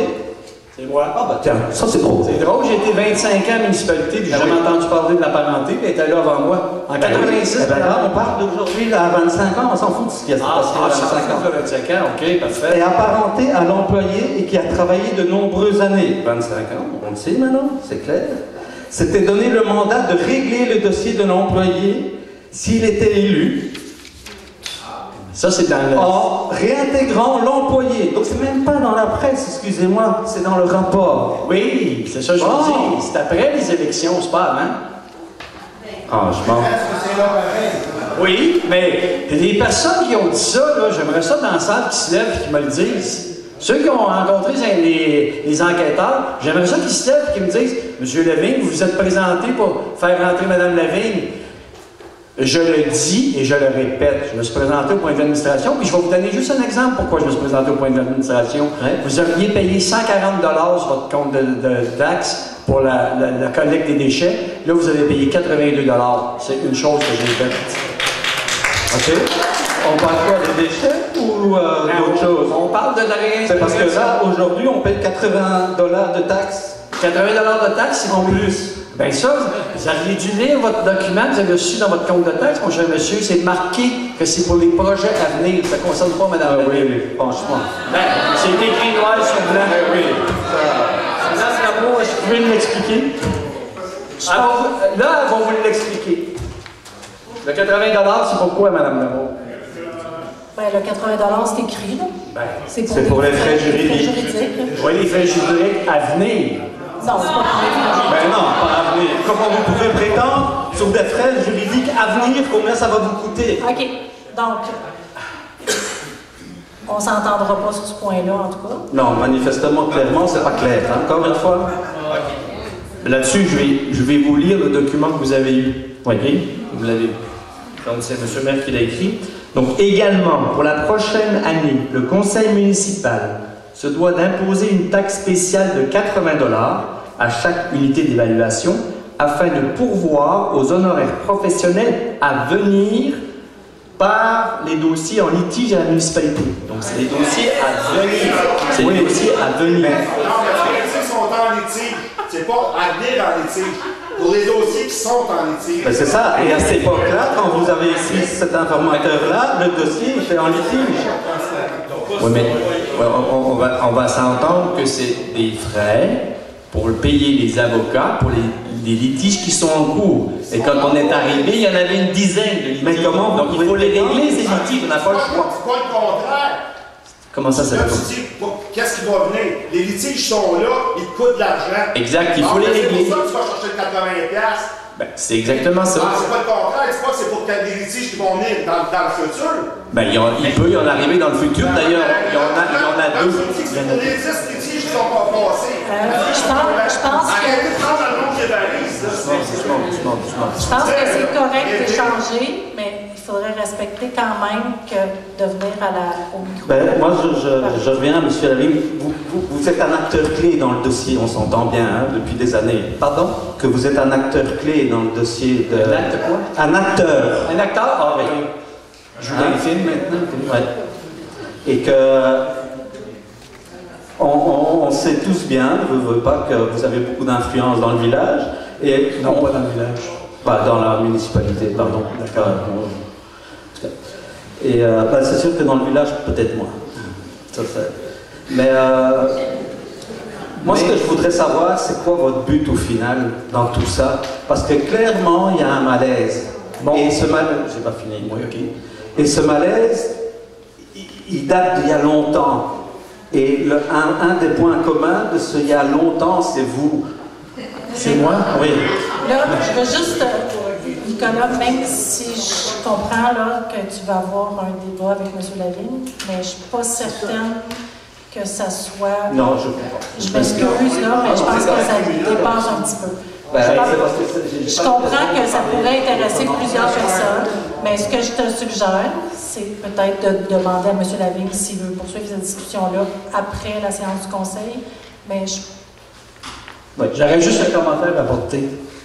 Moi, quand je me suis présenté en 92, c'était pour aider les industries, parce qu'à Saint-Placide, j'en avais une industrie avant, je l'ai vendue. Puis j'ai toujours travaillé pour les citoyens de Saint-Placide. J'ai jamais travaillé contre. Même le village, avant qu'on fusionne en 94, il y avait le paroisse et le village. Ce que vous n'avez pas compris, c'est que j'ai toujours travaillé pour vous. Je ne sais pas si vous êtes déjà arrêté ce que les conseils ont fait antérieurs, dans le temps que j'étais maire, pour le village de Saint-Placide. Les étangs aérés, la placidienne, la bibliothèque. Vous savez, on a fait des choses, le quai, l'achat de l'église. On a payé notre église 1,07 piastre. Saint-Benoît l'a payé 120 000. On a le presbytère avec ça. La maison de la culture. Faites juste regarder un peu ce qui s'est passé à Saint-Placide. Mon premier dossier, c'est le secteur des épinettes. Ça faisait 13 ans qu'on travaillait là-dessus. On a fait les étangs aérés du village parce que votre usine n'était pas bonne. On a pris, on a investi. Regardez comme là, le dossier de l'eau, on est en train de le faire. C'est un dossier qui traînait depuis 2019. On le fait, les puits sont passés. Oui, mais c'est normal. Mais au lieu de regarder ce que j'ai pas fait ou ce que j'ai fait de mal, peut-être vous devriez... Je peux être le premier à vous dire ce que vous avez fait de bien. Ben, en tout cas, c'est pas ça que vous me dites dans le moment. Non, parce que c'était pas le sujet. Vous voulez que je vous dise, vous félicite pour la Société Agriculture, par exemple. Oui. Vous êtes derrière eux et je vous félicite du résultat que c'est. Le festival. Moi, là, c'est vous ce que je regarde. Pourquoi je suis revenu en politique? Regardez, depuis qu'on est revenu, là, ça fait 19 mois qu'on est ici, là, on a fini la piste cyclable. On a réparé le quai. C'était déjà commencé. Là, on fait l'eau. On est en train de regarder. On s'est sorti avec des finances qui étaient... Je n'irai pas plus loin, mais on a travaillé. Non. Ah, je dis n'importe quoi? Monsieur la bonté, je suis bien content que vous intervenir. Merci, monsieur. Monsieur Chenu, je vous respecte. Puis si jamais vous voulez m'en parler, je vais vous en parler. On peut discuter ensemble? Je suis ouvert. Oui, justement, c'est pas ça pour moi aujourd'hui. OK. Qu'est-ce que vous parlez entre vous deux, là, vous discuterez comme madame la... Parfait. Pas de problème, ça fait plaisir, monsieur. Bon, moi, depuis tantôt, j'ai une question que je retiens. Là, vous allez m'apporter un point. Il y a 80 qui sert pour les frais juridiques. Et... On n'entend pas bien, tu vas approcher du micro. Excusez-moi. Le 80 j'ai bien compris, va servir à payer les frais juridiques. Parce que ça, c'est le rapport. Ou l'article qui est dans la presse, qui est paru dans la presse, avant la séance ordinaire. Laissez-moi finir, monsieur. Il disait qu'en 2022, c'est il y a 3 résolutions qui ont été adoptées. Un, la réintégration de madame, et le 500 000 qui était payé, plus le règlement d'emprunt de 800 000 sur 10 ans pour le paiement des honoraires, des frais juridiques et du jugement de cour. OK. Un instant. Et le règlement d'emprunt, qui n'avait pas encore été approuvé par le ministre, a été abrogé à la dernière séance du Conseil. Ce dossier sera traité comme étant abandonné par la municipalité et sera fermé de réception des documents, a précisé le ministère des Affaires municipales en courriel. Est-ce que ce règlement d'emprunt y est adopté? Non. Alors, le règlement d'emprunt n'a pas été accepté par le ministère. Bon. Alors pourquoi le 80 qui a été touché par les citoyens? Il reste que les frais juridiques, là, il y en a à payer. Ouais. Fait que le 80 il sert à payer. Il y en a déjà vu dans le passé aussi. C'est la première fois qu'on a une surtaxe comme ça. Tout à fait. Qu'est-ce qui justifie ça? Ben, il fallait montrer aussi aux citoyens que ce que ça coûte de partir en litige. Que ça soit en litige pour une roche que ça soit en litige pour les employés. Non, il faut évaluer les risques. Non, je suis désolé, puis je peux... Moi, je peux sincèrement vous dire ce qui s'est... Pourquoi j'ai voté en faveur de la réintégration de Mme Lavigne? Parce que pour les Placidiens et les Placidiennes, c'était pour moi comment ça s'appelle? Le montant le plus acceptable possible.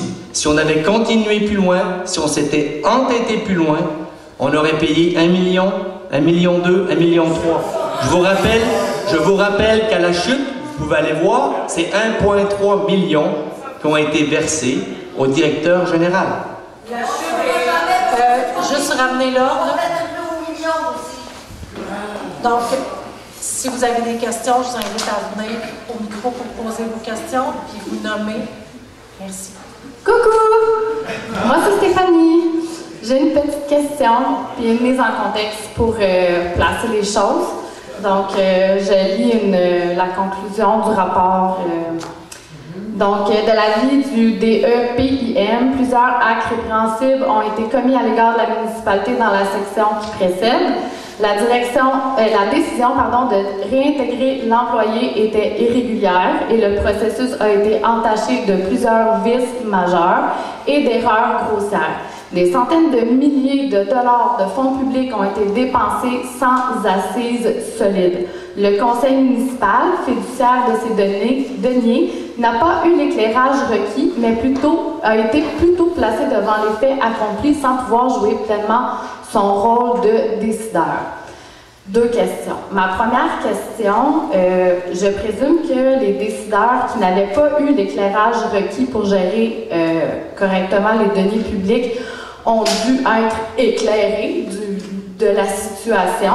Est-ce qu'on peut penser que les décideurs en question ont changé leur fusil d'épaule? Et je vous pose à vous, Madame la mairesse suppléante, est-ce que le conseil entend revenir sur les décisions qui ont été prises et qui sont considérées comme étant entachées de plusieurs vices majeurs et d'erreurs grossières? J'aimerais avoir une réponse sur ça. Bien, malheureusement, on ne s'est pas prononcé là-dessus.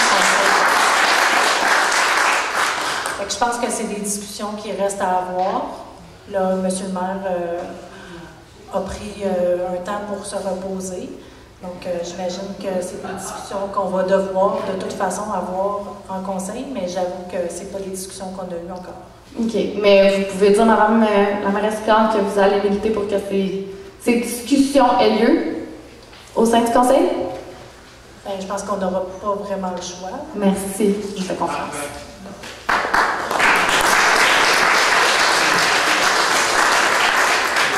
Bonjour, Normand Géraud, citoyen Saint-Placide. Vous dites si, avec des si, là, tout est possible. Hein?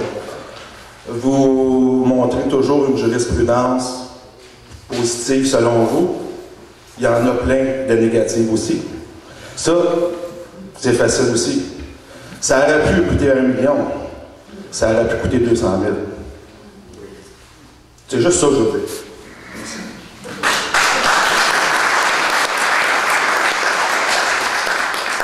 Bonjour, moi c'est Fanny Lausière, ancienne employée de loisirs ici à la municipalité. En fait, c'était juste une question pour m'éclairer un peu. Vous dites que ça a été unanime pour la réembauche de Madame la directrice. Comment ça a fonctionné, ce processus-là? Parce que, tu sais, je vous connais, vous étiez là à ce moment-là. Moi, j'ai entendu beaucoup de choses pendant mon année au travail des loisirs par rapport à tout ça. Je me demandais comment ça a fonctionné là, pour que ça soit unanime, comme vous dites, là, de réembaucher madame, surtout que vous saviez qu'est-ce qui s'est passé et tout ça. Bien, ça a été un long processus qui a duré plusieurs mois, là, je dirais. Presque presque un an. Donc, moi, je parle pour moi, M. Lapierre aussi, on était membre de l'ancien conseil, donc on a, vous savez, être membre du conseil, on prend des positions, puis on a une vision qu'on défend. On peut ne pas tous avoir la même vision. Donc, avec l'ancien conseil, On avait une façon de travailler, puis on avait une vision pour les ressources humaines qui était différente avec le nouveau conseil. Donc, il y a eu un nouveau médiateur d'engager pour faire la démarche avec les nouveaux membres du conseil, mais on a quand même gardé le procureur qui était au dossier dans la première partie de la démarche. Puis cette personne-là a conseillé le conseil sur ce que lui proposait qu'on fasse. Donc, c'est sûr que nous, on n'est pas des spécialistes du droit, on ne le sait pas, donc on s'est fié à ces personnes-là. Okay. Puis on a pris des décisions unanimes, comme on l'a dit. Moi, ce que j'ai dit aux membres du conseil à un certain moment, c'est que moi, je n'étais pas prête à continuer à aller de l'avant dans le genre des décisions qui se prenaient. Puis j'ai été claire, j'ai informé tout le conseil que ma limite était atteinte puis que j'arrêtais là. Puis chacun a fait ses choix par rapport à ça, qui pourront dire ou pas. Après ça, moi, la lecture du rapport, ça m'a éclairé sur plein d'affaires que je me suis dit, je pense que j'apprends des choses puis j'ai des questions à poser. On n'a pas eu l'occasion de se parler de ça ensemble avec les membres du conseil. Je ne sais pas si eux, leur réflexion a cheminé par rapport à ça, mais moi, c'est ma réflexion. Okay. Bon, si vous permettez, moi, je vais vous donner mon opinion là-dessus. Nous, en 2019, l'ancien conseil, on avait vraiment, les deux rapports étaient, à mon avis, là, très importants. Donc, le remerciement a été très difficile à faire parce qu'il y a des membres du conseil ici qui ont fait faire deux rapports parce qu'on voulait vraiment être bien sûr. Là, quand on est arrivé avec le nouveau conseil, j'ai les papiers chez moi. C'est bien, c'est ce que je vous dis là, je peux vous le montrer à tout le monde. Là. À un moment donné, j'ai posé 5 fois la question à M. le maire. J'ai dit, vous savez, là, on a 2 rapports de psychologues industriels qui vont être déposés. C'est la décision que je voulais, le pourquoi. Moi, j'ai une petite affaire pour poser votre question. Non. Si on a dit, s'il y a des questions, on est au micro. Monsieur Lavigne, vous n'êtes pas au micro. Merci. Bon. Monsieur Laperle. Bon, mais c'est en fin de compte, là, je vais clarifier ça. Restez large. Je ne veux pas qu'on vous empêche de parler, mais... Donc, c'est que j'ai compris... Mais de ce que je comprends, c'est que ça a été unanime, mais pas tout à fait pour certaines personnes, mais ça a été unanime pareil. Non, là, je vais abréger, là. Puis peut-être pour l'instant, mais non, c'est qu'à un moment donné, on s'est bien rendu compte que ça ne tiendrait pas en compte. Le procureur nous avait dit, là, vous avez peu de chance, ainsi de suite. Justement, il venait d'avoir la cause de M. Gionnet. M. Gionnet a eu 91 manquements. Ben, il a été blanchi partout. Ça a coûté 2 millions point que, 1 million point que à la ville de Lachute. 1,7 pour le réintégrer. Là, je me suis dit, wow, le tribunal du travail, là, je n'étais plus bien sûr. Puis pour éviter une escalade de coûts, parce qu'on nous avait dit qu'à un moment donné, bon, il pourrait avoir 5 jours de procès, une dizaine de jours de préparation, tout ça, on ne savait plus ce qu'on s'en allait. Je me suis dit, bon, ben,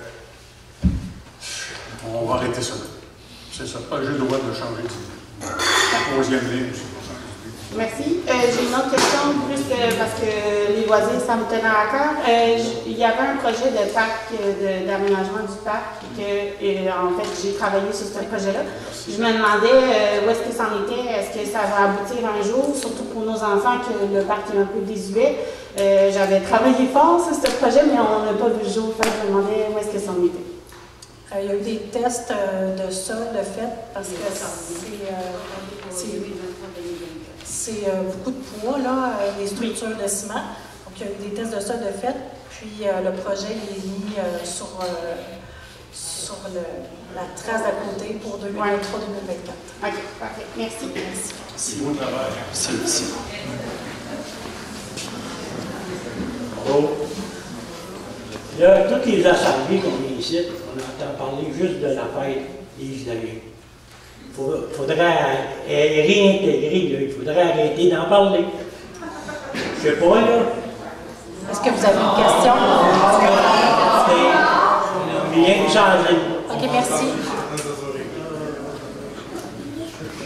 Moi, ma question, Claudette Baudin, c'est le fait que maintenant, on a une directrice générale de qui on n'a pas confiance parce que le Conseil a décidé, pour annuler les frais financiers, de reprendre quelqu'un qui avait déjà 2 rapports négatifs à son effet, que c'est une personne qui a comment on exprimait dans le rapport, qu'elle ne re-questionnait jamais sa façon de fonctionner comme directrice pour les gens sous sa responsabilité. Alors, je me questionne parce que je suis inquiète de savoir que c'est toute la municipalité qui est sous le joug d'une directrice générale en qui on a 2 rapports négatifs puis qu'on met ça en dessous de la table, qu'on laisse aller les choses pour l'argent. Je suis inquiète.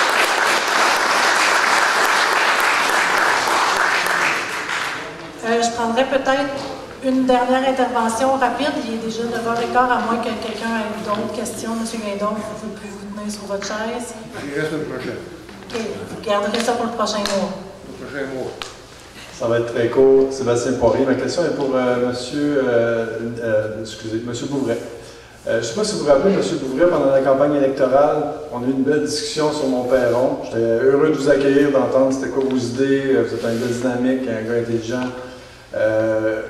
Vous avez parlé de beaucoup de choses, mais une des choses que vous insistiez le plus, vous me corrigerez si je me trompe, c'est la réintégration de Mme la directrice générale. Puis il fallait prévoir un montant de 400 à 500 000 $ pour la ramener. Textuellement. Donc, vous pouvez me contredire. Est-ce que c'est vrai? Est-ce que c'est ce que vous m'aviez dit à l'époque des élections, pendant votre campagne? Donc, en fait, c'est sûr qu'il y avait plusieurs enjeux dans la campagne. La piste cyclable en était un, parce qu'on a donné quand même une piste cyclable. Bien sûr que j'étais le premier. OK, on a donné une piste cyclable à contrat, avec une seule subvention, sans financement. On avait le dossier de Mme Lavigne, effectivement, pour moi, puis M. le maire Labonté est venu me voir dans la cabane. OK? Quand il m'a parlé du dossier, de Mme Lavigne, je lui ai dit, ça va coûter probablement 750 000 $. Que je vous ai dit 500 000, c'est possible, je le crois. Puis moi, je pense que ça allait même coûter plus que ça. Puis, je vais vous donner quand même une dizaine d'exemples, OK? Je vous dis, oui, c'est sûr que ça allait coûter 500 000, 750 000, peut-être même 1 million, si on allait plus loin, c'est certain, et j'y crois encore. Donc, c'était prévu à l'avance. De quoi qui était prévu à l'avance? Donc ça fait du sens. Non, le dossier de Mme Lavigne allait coûter de l'argent. C'est pas possible qu'on congédie un employé comme on l'a fait et que ça coûte rien, c'est pas possible. Donc, M. Bouvret, vous présumiez que les 2 rapports qui ont eu, qu'on n'a pas vus, je ne sais pas si c'est public ou pas, c'était de la fausseté, que les employés qui quittaient, que toutes les histoires humaines, on le répète, comme Karine le mentionne souvent, toutes les histoires humaines tristes de gens qui ne peuvent plus voir le bureau brun en passant devant parce qu'ils ne sont pas bien. Donc, vous présumiez ça à l'avance. Bref, c'était ça ma question. Vous avez bien répondu. Merci. Merci, Sébastien. Sébastien, rien que pour continuer, OK? Parce que là, il y avait eu une journée de fête, OK? Donc, ce qui avait été prévu, c'est une dizaine de journées supplémentaires. Rien que de ces 10 jours-là, il fallait faire venir les témoins pour les préparer, parce que tu n'envoies pas les témoins au tribunal sans les préparer. Donc là, il fallait venir les témoins, il fallait payer notre procureur, il fallait payer leur salaire pendant que tu les déplaces. Il faut les traîner ensuite au tribunal du travail, OK? Là, il faut les payer encore. Et c'est 10 jours. Là, rien qu'en partant, il y avait déjà pour 100 à 150 000 à mettre sur la table pour continuer. En plus, c'est David contre Goliath. OK? On connaît l'expression, tu as une municipalité contre un employé. Qu'est-ce qui se passe? Et souvent en jurisprudence, le Goliath est obligé de payer les frais d'avocat de David, du faible. OK? Donc, si on mettait 150 000 sur la table, il fallait remettre 150 000 sur la table de l'autre bord. Merci, Nicolas. OK. Donc, il y a une question ici, s'il vous plaît. Bonjour, Jean-Raphaël Morel. Vous savez tous c'est quoi ça?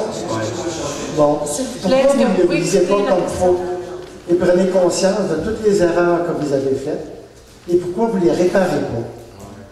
C'est très simple. Pourquoi il n'y a pas des... Pourquoi vous ne le faites pas? Mais c'est quoi la solution? Ben, vous êtes là, vous? Oui. C'est vous qui avez créé plus ou moins les erreurs, donc vous devriez savoir comment les réparer.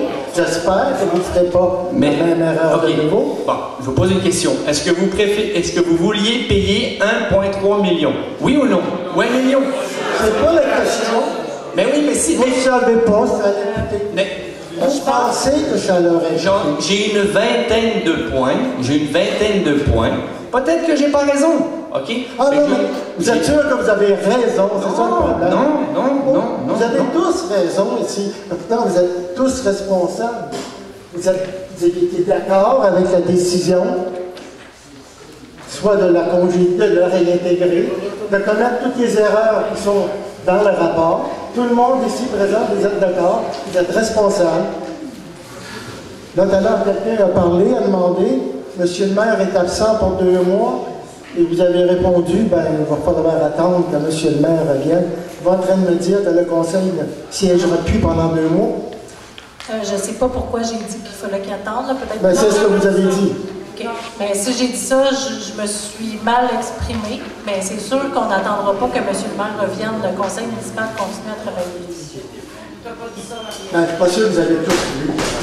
Ben, moi, je peux vous le dire que j'ai lu le rapport et que j'étais d'accord avec le rapport. Comment vous vous sentez face au rapport? Je me suis sentie, je pense que je l'ai dit tantôt, j'ai appris de l'information et je me suis sentie responsable de mes erreurs. C'est pour ça que j'étais tout à fait d'accord que la commission municipale vienne pour nous aider à mieux faire les choses. Ça, c'était ma position. Après ça, ça appartient à chaque personne de prendre sa décision.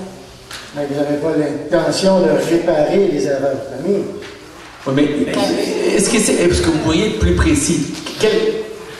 Non, mais donnez... Ben, vous avez lu le rapport. Est-ce que d'après vous, il y avait des choses que vous pourriez améliorer? Je pense que de toute évidence, il va y avoir des choses qui vont être améliorées parce que maintenant, on a un accompagnement avec la commission municipale au niveau des ressources humaines. Oui, mais ça ne changera pas grand-chose. Vous allez avoir des gens qui vont venir s'engager, vous allez les scruter, les mettre au oui, il est bon, il n'est pas bon, mais ça va toujours être la même directrice générale qui va s'occuper d'eux. Non, il va y avoir un travail complet avec l'ensemble des employés de la municipalité. Y compris la directrice générale. J'ai rien contre son travail. Vous ne trouverez pas mieux. Mais comptez... Merci pour Mme Lavigne, parce que je pense que c'est important de le dire. Non. Et puis monsieur Nantel l'avait dit une fois, il était là, elle fait un travail titanesque. Okay? Sauf qu'elle n'a pas le tour avec ses employés. Mais c'est ça qu'on va essayer, d'améliorer, puis j'espère que les gens de la commission vont nous aider s'il y a besoin. Ça, c'est sûr qu'on va l'essayer. Mais elle est travaillante et Ça a coûté 500 000. OK. S'il vous plaît. Moi, j'ai juste une question. Comment vous arrivez à travailler avec ce conflit énorme? OK. Donc, M. Lavigne, vous êtes assis à votre place. Arrête de l'intimider, s'il te plaît. Vous comprenez ce qu'il dit? Il dit... Monsieur Lavigne. T'as pas d'affaire de l'intimider. OK. Donc, je vais prendre... Si c'est une question... C'est la dernière question. Est-ce que c'est une question? Oui, c'est une question. Moi, j'essaie de me mettre à votre place et je veux savoir comment vous arrivez à travailler, à faire des choses positives avec ce conflit qui est sur la municipalité, quoi. Je pense que moi, j'ai confiance que le conseil municipal est capable de travailler. Je pense qu'on a des beaux projets. Il y en a des projets qui sont sur la planche. Parce que moi, de mon côté, ça me fait peur, quoi. Je vois tout ça, là, je ne vois pas où on va, là. Merci de le partager. Je pense qu'on peut l'entendre. Puis je pense que le conseil municipal peut se poser la question sur comment on va faire pour travailler à partir de maintenant. Parce que c'est sûr que je pense qu'il y a encore des abcès à crever, il y a encore des choses à dire. Puis on voit parce que tant qu'on ne les dit pas, ben on les répète. Mais je pense qu'à un moment donné, il va falloir effectivement arrêter puis passer à d'autres choses. Parce qu'on a des projets, on a la cuisine communautaire qu'on voudrait faire, qui est partie en appel d'offres. On a le puits, on a le skatepark. Il y a des choses à faire, puis il faut continuer à les faire. Puis il faut parler. À un moment donné, il va falloir tourner la page aussi, là, parce que sinon, on n'y arrivera jamais. Là. Moi, c'est ça, il faut avancer. Tout à fait. Okay. Merci. Merci. Donc,